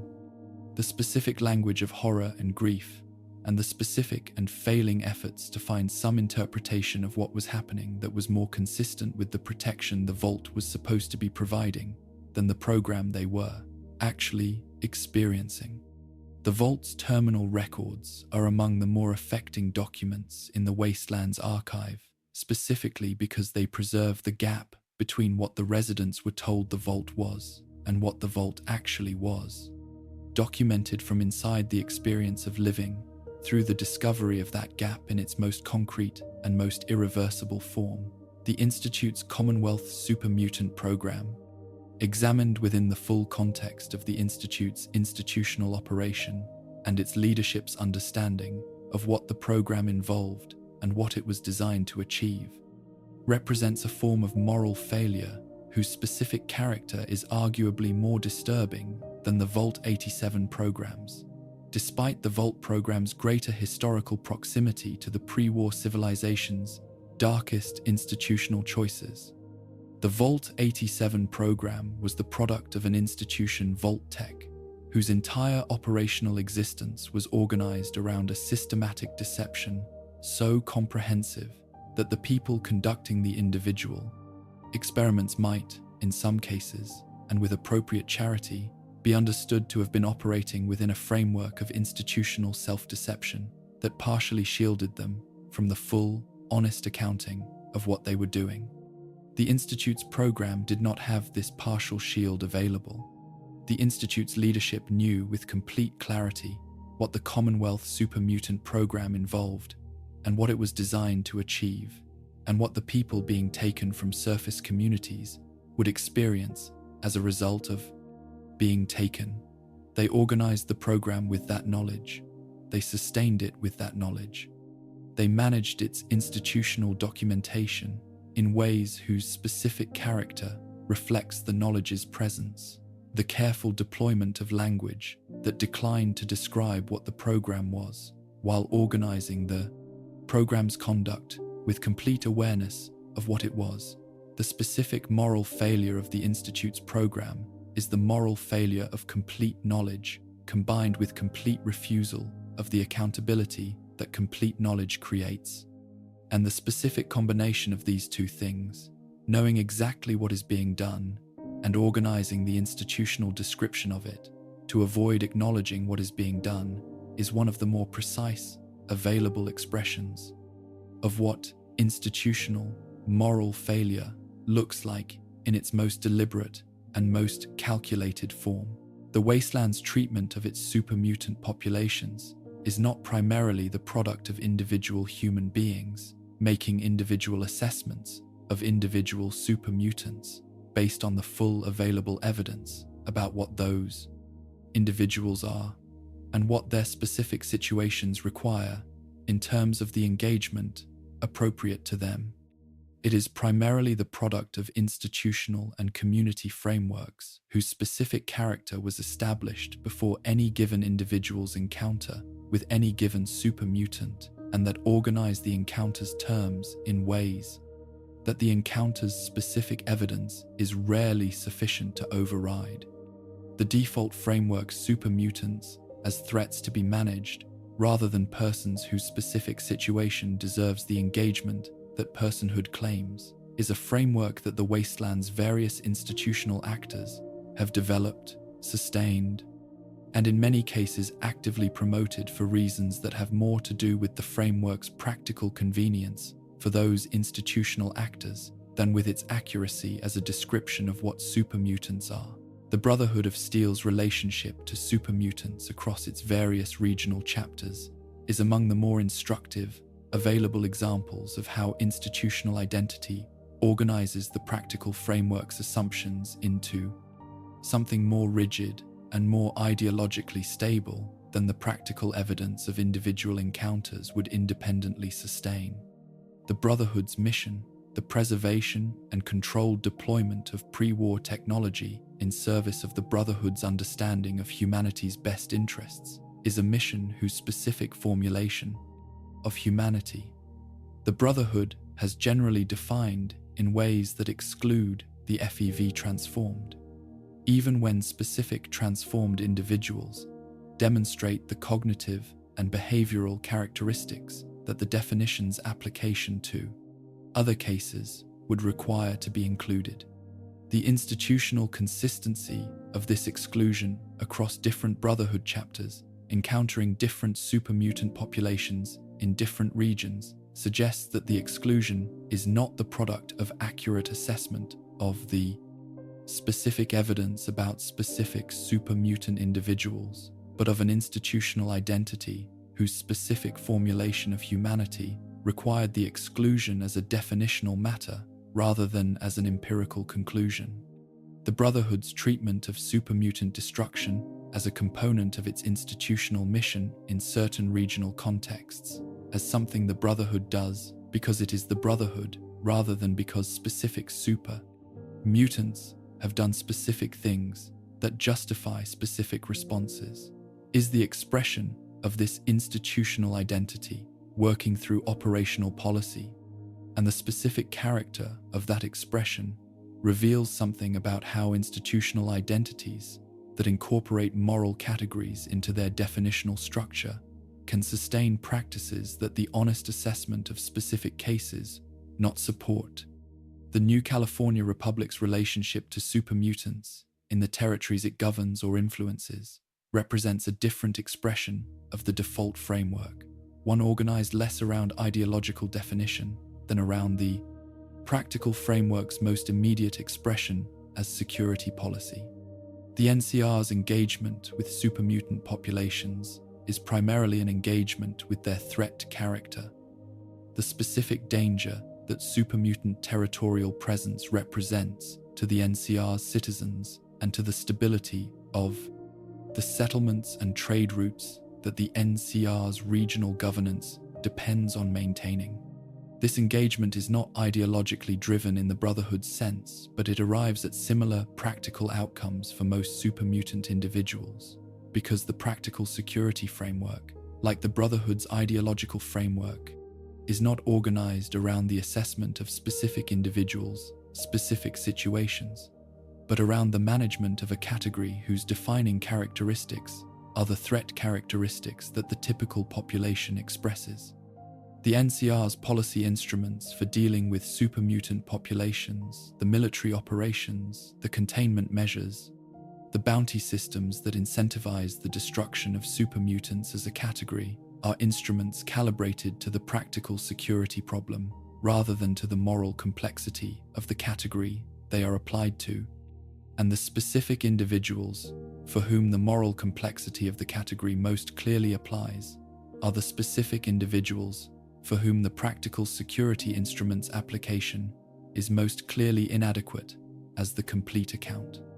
of what their situation requires. Broken Hills stands in the wastelands record as the most complete available demonstration of what is possible when the default framework's assumptions are actually set aside in favor of something more adequate to the full complexity of what supermutants are, and as the record of a community that functioned as that demonstration for as long as it functioned, and that demonstrates through the specific character of its eventual decline that the framework's assumptions are not necessitated by the evidence they claim to be based on. The community organized around Marcus's leadership in the settlement of Broken Hills incorporated human and supermutant residents into a working community whose daily life demonstrated the practical possibility of coexistence across the boundary that the default framework treats as absolute. People lived there, they conducted commerce and maintained community relationships, and produced the specific forms of daily social life that constitute what it means for a community to function, rather than simply to survive. And they did this across the boundary between human and supermutant members, without the incompatibility that the default framework's assumptions would predict. The community worked because the specific people who constituted it chose to engage with each other as the specific individuals they were, rather than as the categories whose terms the default framework substituted for individual engagement. And the working was genuine, rather than merely aspirational, was the actual production of actual community life, rather than simply the declaration of an intention to produce it. The community's eventual decline was produced by specific pressures, internal conflicts, and external threats, whose specific character is documented in the canonical record, that were not primarily the pressures generated by the human supermutant boundary, but the pressures that the wasteland's broader conditions impose on every form of communal life that attempts to sustain itself within them. This is a significant fact about Broken Hills, that the standard account's tendency to treat all supermutant community experiments as inherently doomed by the impossibility of human-supermutant coexistence consistently overlooks. The community did not fail because human beings and supermutants cannot sustainably coexist. It failed because specific things happened that the community was not able to survive,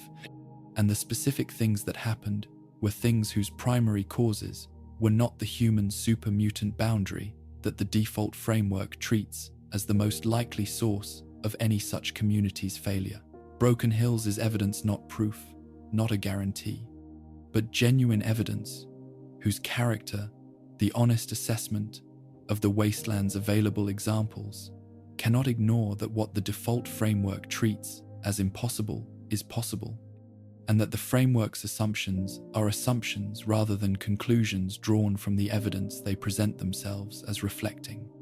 The specific individual relationships between human characters and supermutant characters, that the wasteland's canonical record preserves the specific encounters in which a human being engaged with a specific supermutant as a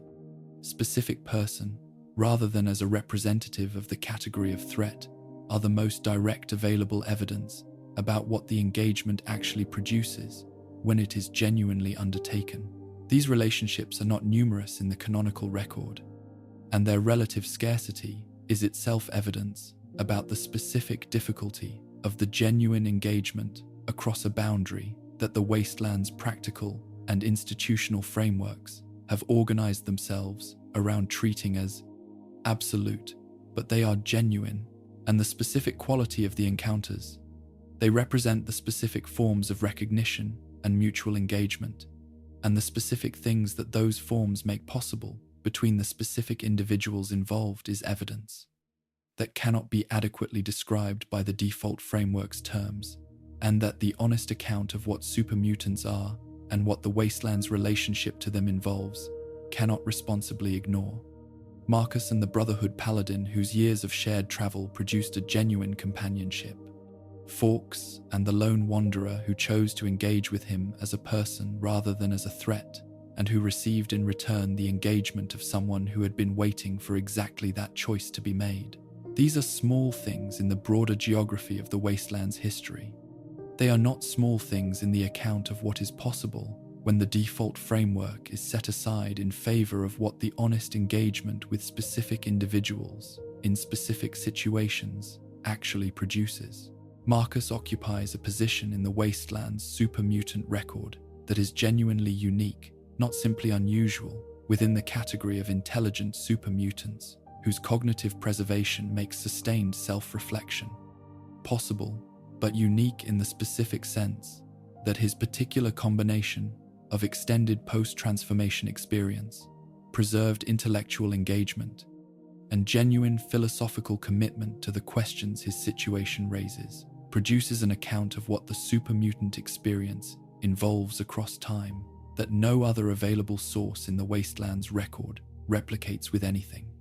Approaching the same depth or the same honesty, he was a soldier. This is the starting point of his own account of himself, the specific identity that the Master's army gave him in the years between his transformation and the army's defeat. The institutional role whose requirements organized his post-transformation existence in the specific forms of collective military action and territorial expansion that the army's program demanded of its members. He was good at it in the specific and straightforward sense that the capabilities the transformation had produced, the physical power, the resilience, the specific combination of enhanced sensory capability and tactical responsiveness that the supermutant form expressed in its operationally effective members were capabilities that the soldier role could deploy with genuine effectiveness. He killed people. He participated in the systematic capture of human beings for transformation. He was present for and complicit in the full range of what the Master's army did across the years of its Western campaigns, and the specific character of his engagement with this history, the way he holds it in his account of himself,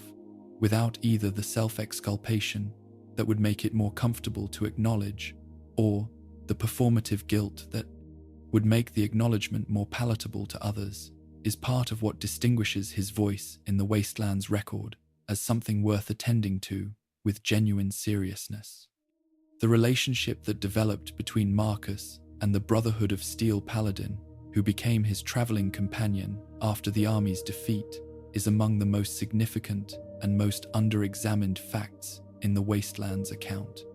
of the human-super-mutant relationship. Significant not because it resolved any of the larger questions that the relationship between the two populations raises, but because it demonstrated, across the specific duration of two people's extended engagement with each other, what those questions look like from inside a genuine, rather than institutional relationship. The Paladin had been Marcus's enemy before the army's collapse. The Brotherhood's relationship to super mutants in the regional context of that period was organized around the specific form of institutional hostility that the Brotherhood's mission formulation generated in the territories it operated within,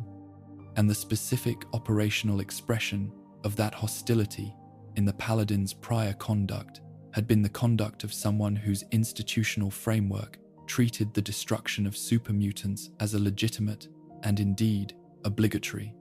component of what the Brotherhood was for. Marcus and the Paladin had fought in the specific and direct sense of having been on opposite sides of engagements,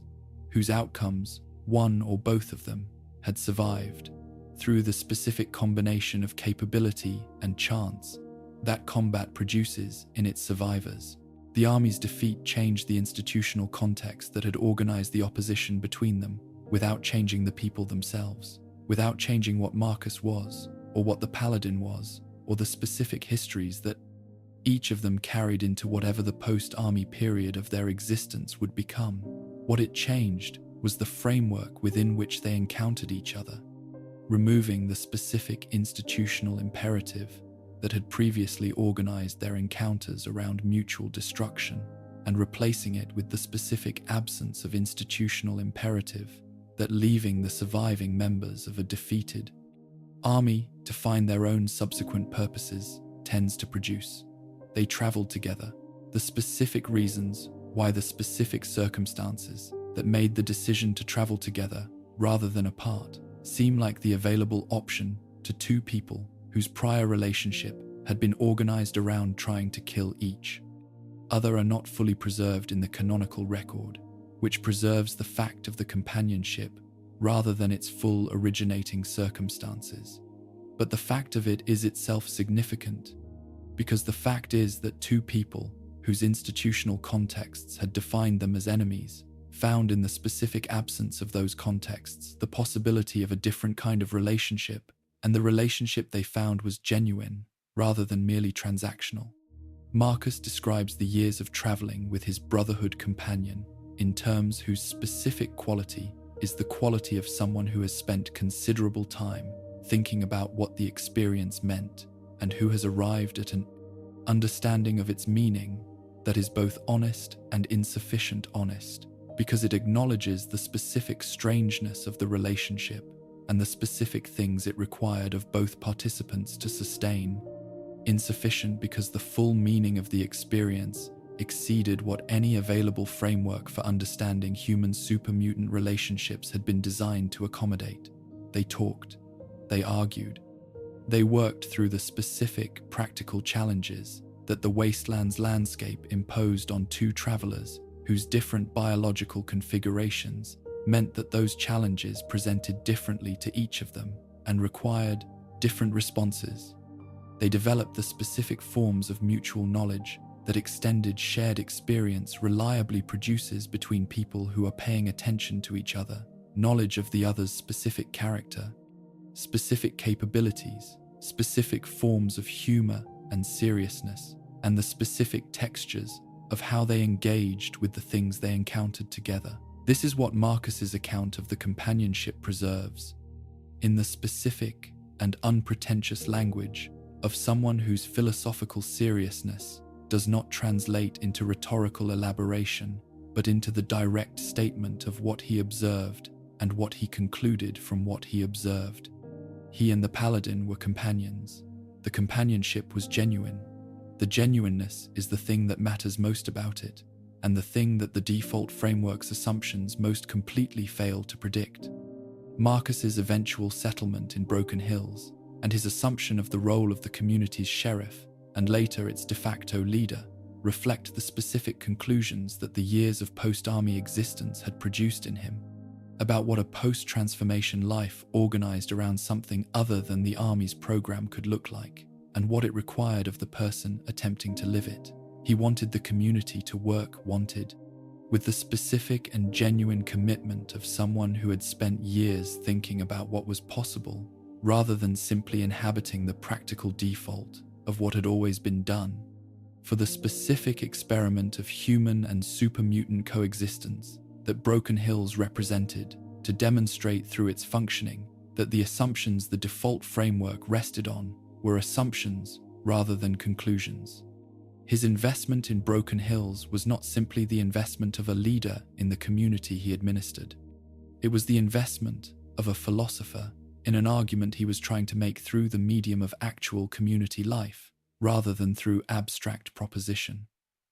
The argument that the boundary, the wasteland, treated as absolute was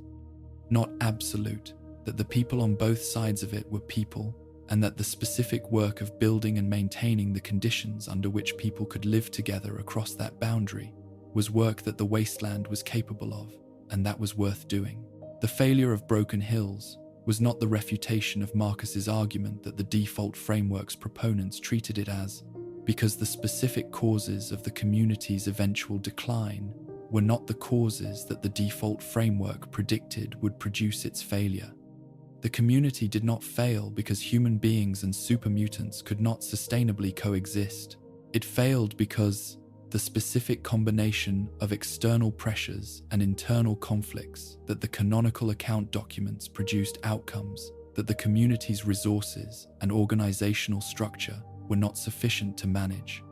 Failures of the ordinary kind that communities in the wasteland face when the combination of external and internal challenges exceeds their adaptive capacity, without any particular reference to the human super mutant boundary as the primary or even the significant causal factor. The argument Marcus was making through Broken Hills is not answered by the community's failure. The community failed, and the failure meant the end of the specific social experiment it represented. But the argument that the experiment was making was not disproven by the failure any more than a scientific experiment is disproven by the loss of the experimental apparatus to factors unrelated to the hypothesis being tested. What Broken Hills demonstrated while it functioned is what it demonstrated, and what it demonstrated was that the argument was not simply aspirational. Fawkes's story begins in the specific and extended darkness of Vault 87's isolation, begins not with the drama of the Lone Wanderer's arrival and the subsequent events of their shared history, but with the years of solitary existence in the Vault's ruins that preceded that arrival, whose specific character is the necessary context for understanding what the arrival and the subsequent relationship meant to Fawkes, and what those events revealed about the person he had become across the years of that isolation. The Vault's population had been subjected to the Vault 87 FEV program, the systematic transformation whose specific character and institutional context the earlier sections of this script have examined, and the community that the Vault had housed had been converted by that program into the specific population of cognitively limited super mutants whose territorial behavior made the Vault the dangerous environment that the Lone Wanderer had to navigate upon arrival. Fawkes had survived within this environment by the combination of his exceptional cognitive preservation and his understanding of the Vault's physical geography, by navigating the specific spaces and the specific patterns of the immundivations. Vault's transformed population in ways that kept him alive across the years, when nothing else in the immediate environment offered him any form of the social engagement that his preserved cognitive capability required, and that his circumstances made unavailable. He had books in the isolation cell that the vault's geography provided as his refuge, and this detail, which might be treated as simply the narrative explanation for how a supermutant in an isolated vault could have preserved and developed the cognitive capability that his eventual encounters with the lone wanderer revealed, is worth treating with more seriousness than its explanatory function requires. Fawkes was reading during the years of his isolation in the vault. He was engaging with the preserved record of human thought and human knowledge and human narrative in the specific way that someone engages with books when books are the primary available medium for the kind of intellectual engagement that their consciousness requires. He was not simply passing time in the way that the narrative convenience of the isolation detail might suggest. He was doing what intellectually serious people do in conditions of extreme isolation, using the available resources of accumulated human knowledge to sustain the specific forms of cognitive development and self-understanding that the social engagement those conditions had made unavailable would otherwise have provided. The reading was not a substitute for the life he was unable to have in the vault's dangerous environment.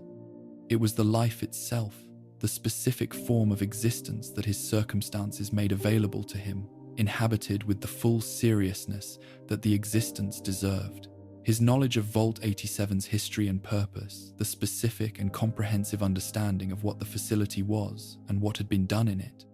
available to him through the documentary record that the Vault's terminal systems contained, is the knowledge that most directly shapes the specific quality of his engagement with the questions his own existence raises. He knows what was done to him. He knows the institutional history that produced him, knows the Vault-Tec experimental architecture and the specific character of the Vault 87 program, and what the program's designers intended, and what the people who were subjected to the program experienced, and what the long-term consequences of the program's implementation looked like in the specific environment in which he had spent years of his post-transformation existence. This is not abstract historical knowledge. It is the knowledge of someone who has been living in the specific physical space where the knowledge was generated, surrounded by the material evidence of what the knowledge describes. For years of continuous exposure to the facts whose significance the knowledge illuminates. The specific quality of Fawkes's understanding of his own origins is the quality of someone who has had both the intellectual resources and the extended time and the direct environmental evidence to develop that understanding with a thoroughness that most survivors of any kind of institutional harm do not have the specific combination of factors to develop. His response to the lone wanderer, the specific quality of his engagement with the first person to arrive in the vault's ruins, who was willing to engage with him as a person rather than as a threat, is the response of someone for whom the experience of being treated as a person has been absent for long enough that its arrival, even in a single encounter, in a single crisis situation,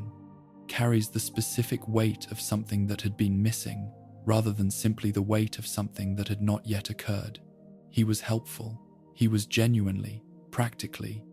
specifically helpful in ways that reflected the combination of his knowledge of the vault's geography and his understanding of what the situation required, and his genuine investment in the outcome that the lone wanderer was trying to achieve, an investment not organized around any personal advantage the outcome would provide him,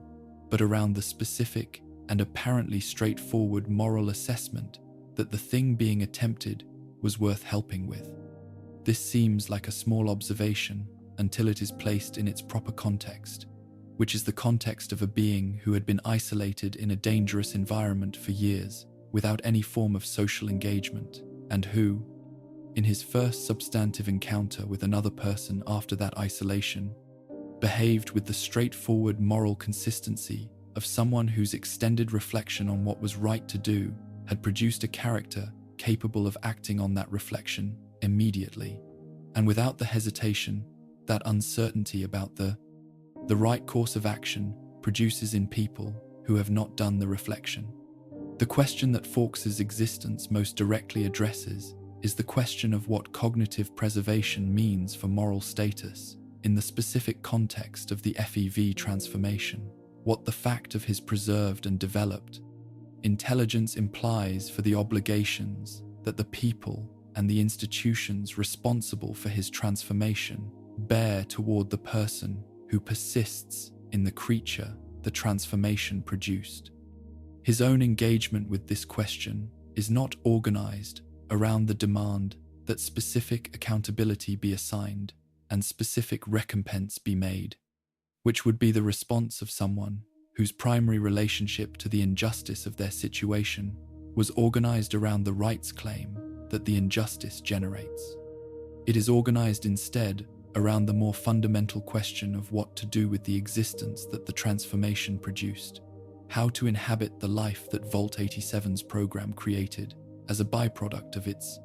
research objectives in a way that makes the inhabiting worth something, not in the instrumental sense of producing outcomes that justify the cost of the transformation to an external assessor,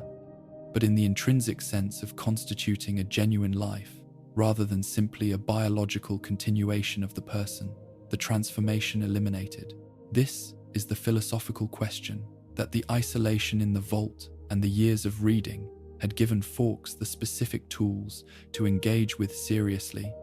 and his engagement with it, his actual conduct in the subsequent encounters with the lone wanderer and in the life that followed the vault's events, is the most available expression of the conclusions he had reached.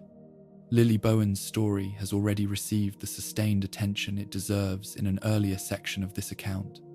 but the full scope of what her story contributes to the understanding of what super mutants are and what their existence requires of the wasteland that contains them demands that the attention be returned to her here,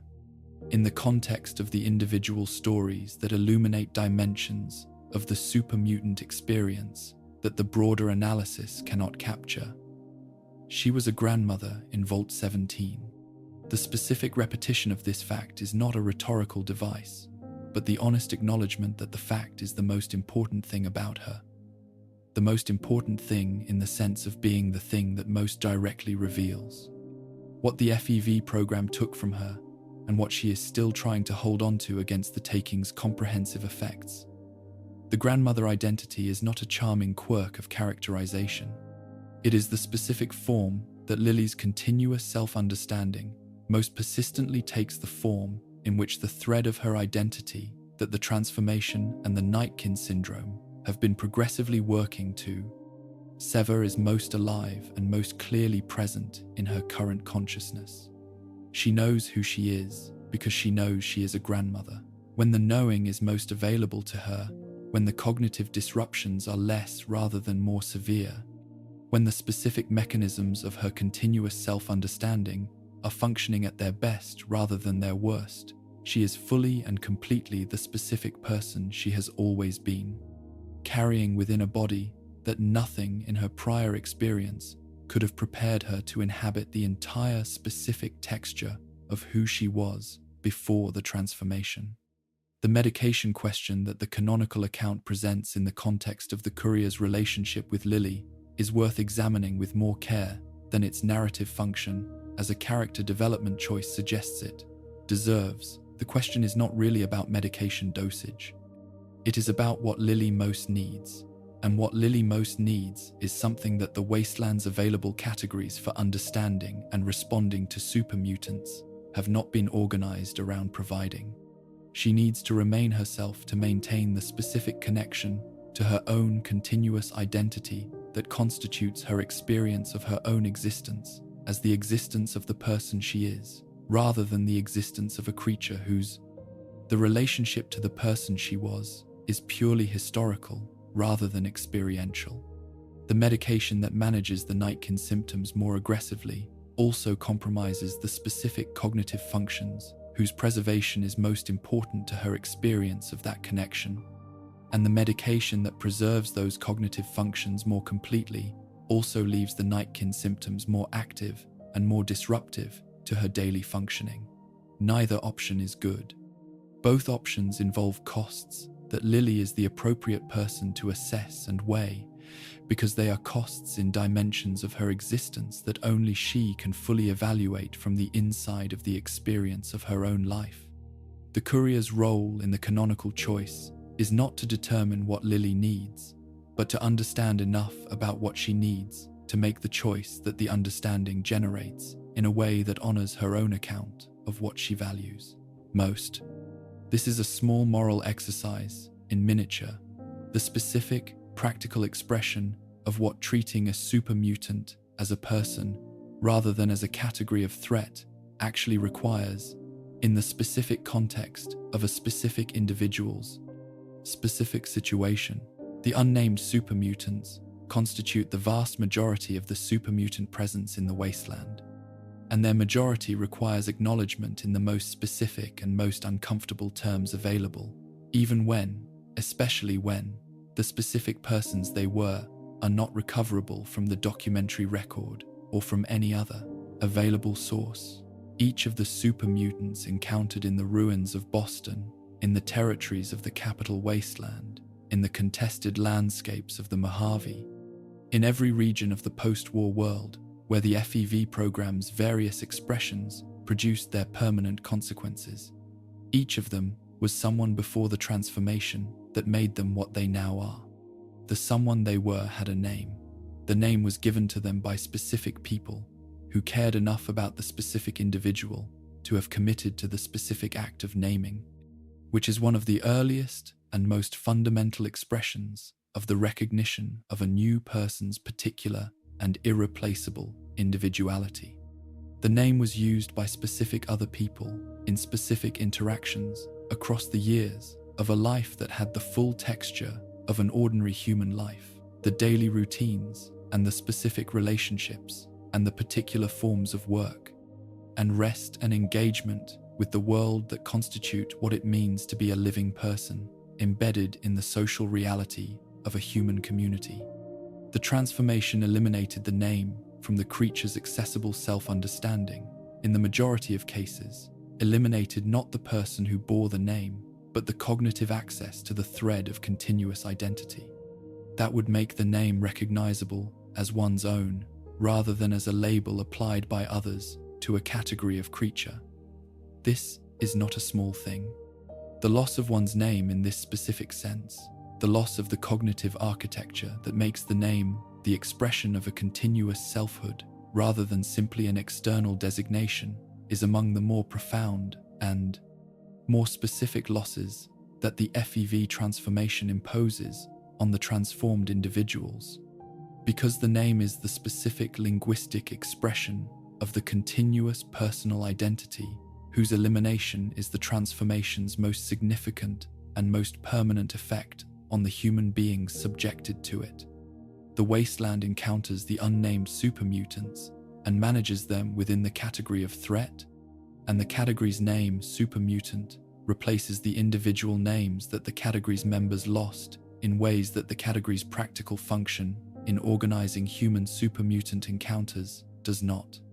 require to be recovered. The replacement is convenient. It is not adequate.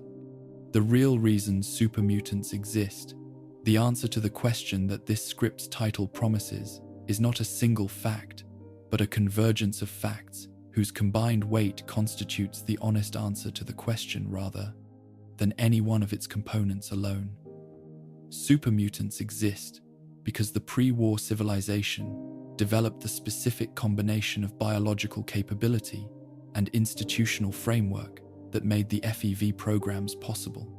They exist because the institutional frameworks that governed the program's development were frameworks whose specific character was inadequate to the moral weight of what the programs involved, inadequate in the specific sense of having developed mechanisms for proceeding with activities whose honest description would produce resistance,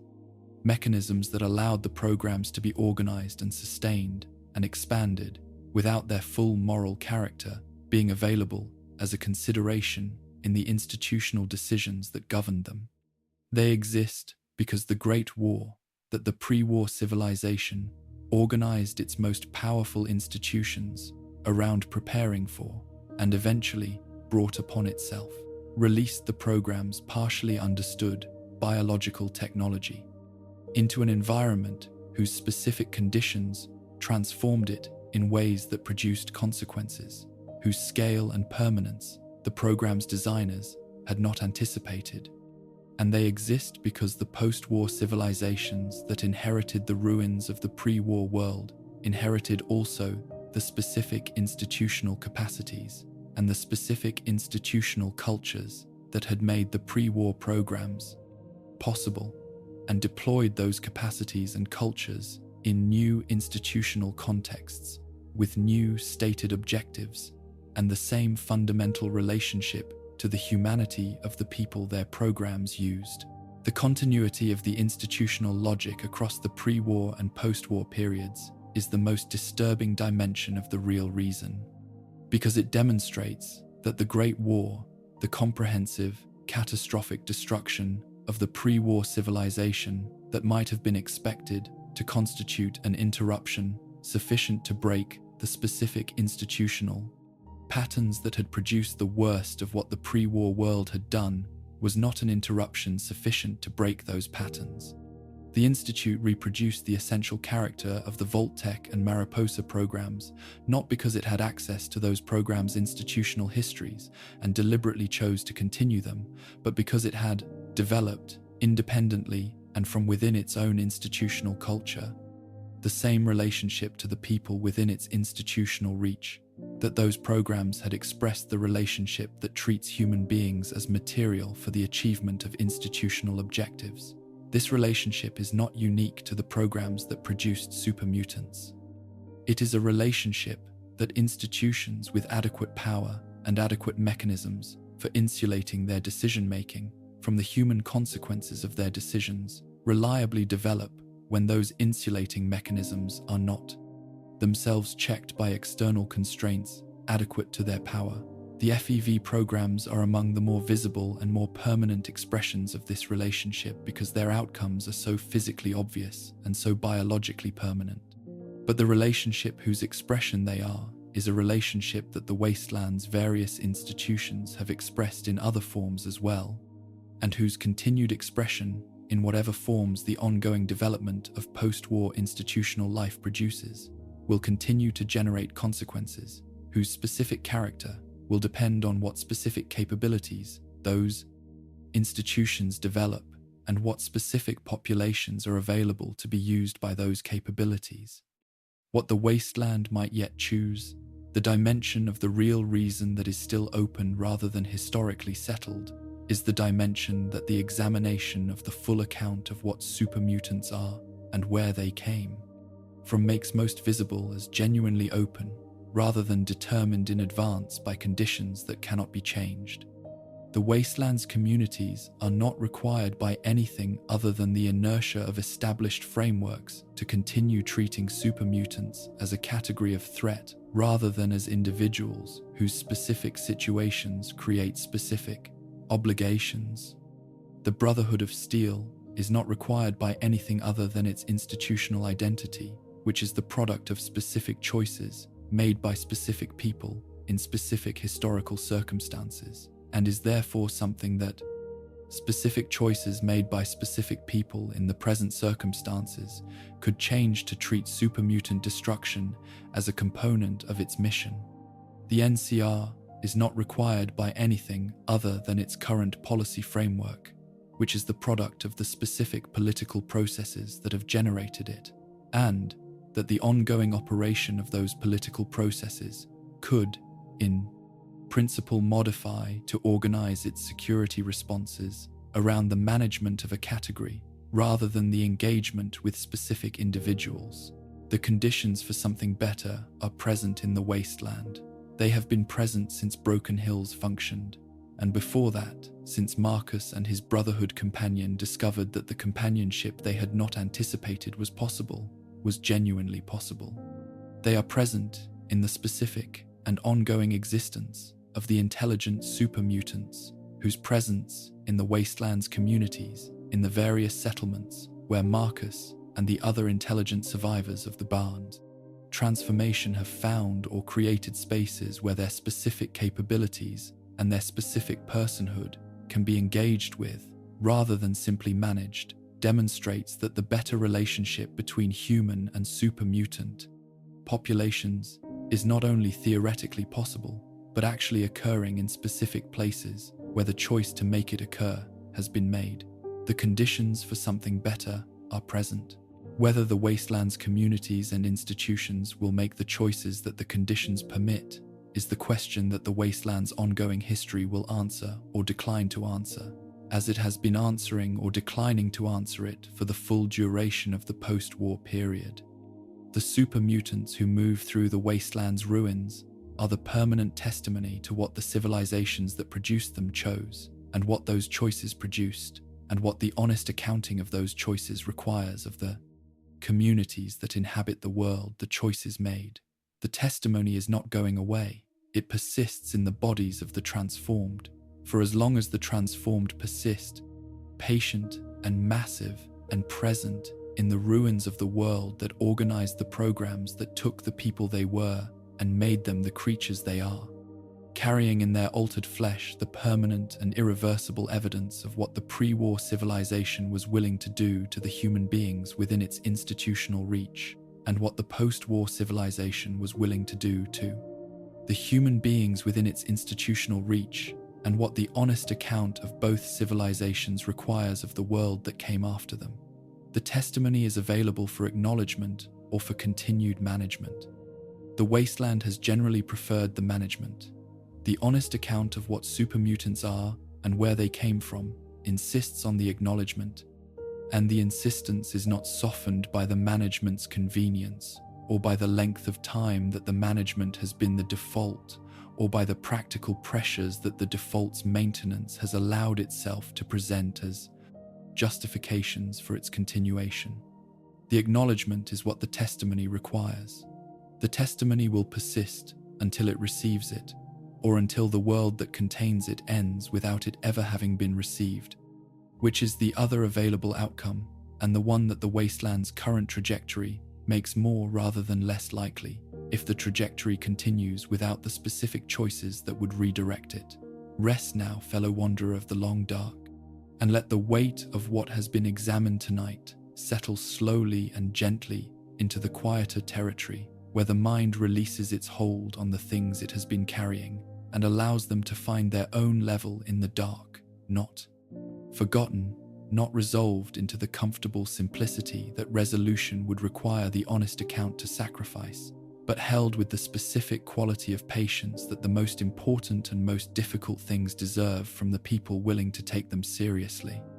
The story we have walked through tonight is a story about what happens when a civilization decides to improve upon the human beings it contains, when the specific combination of institutional ambition and biological capability,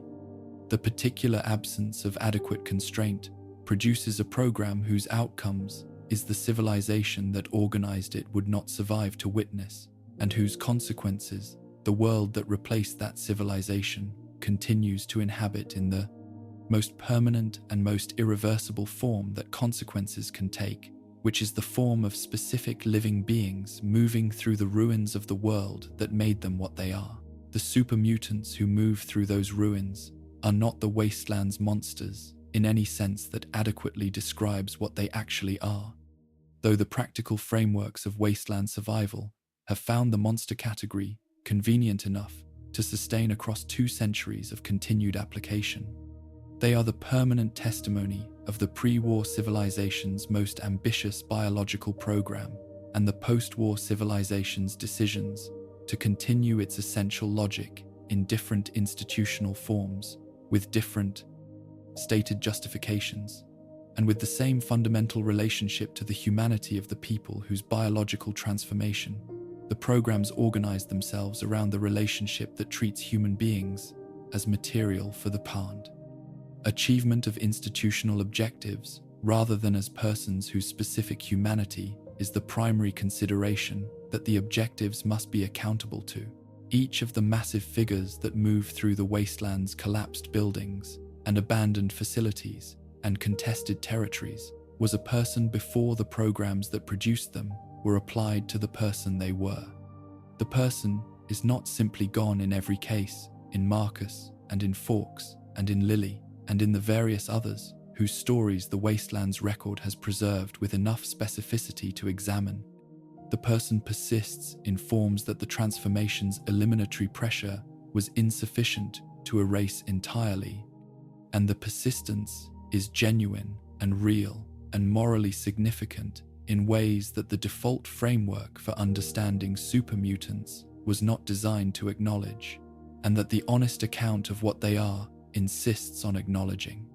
regardless of the framework's preference. But even in the cases where the person is most thoroughly gone, where the transformation's cognitive effects have reduced the continuous thread of self-understanding to something too attenuated to constitute the recognizable presence of a persistent individual consciousness, the person who was there before was real, and the institutional decision that eliminated them in the process of producing the creature that now occupies their transformed body was a real decision made by real people in real institutions with real resources and real knowledge of what they were doing. The ruins that the supermutants inhabit are the right ruins for the specific testimony they represent. The collapsed buildings of Boston and the deteriorating infrastructure of the capital wasteland and the contested territories of the Mojave are the physical remains of the civilization whose institutional choices created the specific biological reality that the creatures inhabiting those ruins carry in their bodies, the material evidence of the world that made them, preserved in the specific form that 2 centuries of post-war weathering and salvage and ecological change have produced from what the bombs and their aftermath began. The supermutants do not inhabit the ruins incidentally, by the accident of having survived in the places where the ruins happen to be. They inhabit the ruins of their own making, in the most specific and most uncomfortable sense, the ruins of the world, whose institutions organized the programs that took the people they were and produced the creatures they are, and whose physical remains constitute the specific landscape within which the creatures those programs produced continue to exist. There is something in this that the wasteland has generally preferred not to look at directly, the specific quality of the encounter between the transformed creature and the ruins of the civilization that produced the transformation. The way in which every supermutant's presence in the wasteland is itself a form of the question that the wasteland has the option to engage with honestly or to manage through the practical framework's convenient reduction of the question to a threat to be addressed. The supermutants are asking something by their existence in the wasteland's ruins, asking it with the specific eloquence of things that cannot speak the question directly, but whose presence in the specific landscape they inhabit is the question in its most material and most permanent form. They are asking what the civilization that made them was, and what making them means about what that civilization was, and what the communities that are the civilization's inheritors owe to the permanent consequence of the civilization's choices that those communities continue to share their world with. The wasteland has not answered this question well across the 2 centuries of the post-war period, and the honest account of its relationship to its supermutant populations, the account that this script has been attempting to provide, does not permit the comfortable conclusion that the failure to answer it well has been simply the product of unavoidable practical necessity, rather than of specific choices made within specific institutional frameworks that had alternatives available to them that they consistently declined to take. The Brotherhood of Steel chose to treat supermutant destruction as a component of its institutional mission. The NCR chose to organize its security policy around the management of supermutants as a category of threat, rather than around the engagement with specific individuals whose specific situations might have generated different policy responses. The Institute chose to continue producing supermutants for decades after the Commonwealth's human communities had made entirely clear what the production cost them. Each of these choices was made by people within institutions with alternative choices available to them, And the specific failure of each choice is a failure for which the institutional actors who made it bear the specific accountability that genuine moral failure generates. The exceptions to the pattern of failure are real and deserve their own form of acknowledgement alongside the acknowledgement of the pattern they interrupt. Broken Hills happened. Marcus and his Brotherhood companion traveled together for years and produced between them something that the default framework would have predicted was impossible.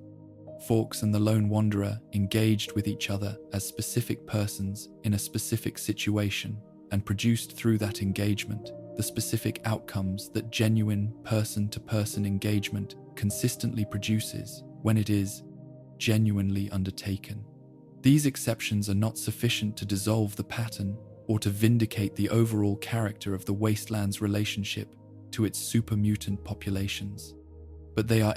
genuine and substantial evidence that the pattern was not the only available option, and that the choice to maintain it, rather than to work toward the exceptions, becoming the rule was a choice, rather than a necessity. Let the canyon of the Wasteland's long history settle gently around you now, as sleep approaches. Let the ruins grow still in the quiet of the dark, and let the question that the super mutant's presence in those ruins continues to ask find the restful form that questions take when they have been honestly examined and honestly held, without the requirement that they be resolved into the comfort that their honest examination refuses to provide. The question is not resolved. The Wasteland has not answered it adequately, and this script's examination of the full scope of what super mutants are and where they came from and what their existence requires of the communities that share their world does not produce a resolution, because the honest engagement with the question is not the same thing as the resolution of it. What it produces instead is the specific and more modest and more genuine thing that honest examination of genuinely difficult questions consistently produces: a clearer understanding of what the question actually is, and of what would be required to answer it adequately, and of the specific failure of the answers that have been offered so far to meet that requirement. The massive figures moving through the Wasteland's dark are the permanent testimony. They will continue to move through the ruins long after the specific institutional actors whose choices produced them have been replaced by whatever the Wasteland's ongoing processes of institutional formation and decay produce. Next, long after the specific communities whose policies organize themselves around the management of the category of threat the figures represent have either adapted those policies towards something more adequate or have themselves become the ruins that the figures move through. The testimony does not require acknowledgement to persist. It persists in the bodies of the transformed, regardless of whether the communities around them choose to acknowledge what the testimony says. And its persistence is as permanent as the transformation whose evidence it constitutes, which is to say, it is permanent, in the only sense that permanence means, in the Wasteland, as permanent as the biological reality of the specific living beings whose existence is the testimony, which is to say, for as long as the Wasteland continues. Sleep now, wanderer. The ruins are still around you, and the dark is holding everything that the dark holds, with the specific, patient quality of things that have been present longer than the stories being told about them, and that will remain present after those stories have found whatever conclusions they find. Let the question rest alongside you rather than pressing for the resolution that the honest account of what produced the question refuses to supply. The transformed figures moving through the collapsed corridors of the civilization that made them are not going anywhere. They are the permanent residents of the world that produced them, inheritors of the ruins alongside everyone else who survived what produced the ruins. And their inheritance is as permanent as anyone else's, and as complicated as anyone else's, and as deserving of the honest acknowledgement that all forms of permanent, complicated inheritance deserve from the people who share the landscape with them. Rest now. The Wasteland keeps its vigil in the dark. The ruins hold their testimony in the patient and enduring way of things that have no choice but to persist, and that persist, therefore, with the specific and quiet completeness of the unavoidable. Sleep, wanderer. Let what has been honestly examined tonight find its proper rest in you, and let the long dark of the wasteland carry you gently into the sleep that the honest engagement with difficult things has earned for both of you.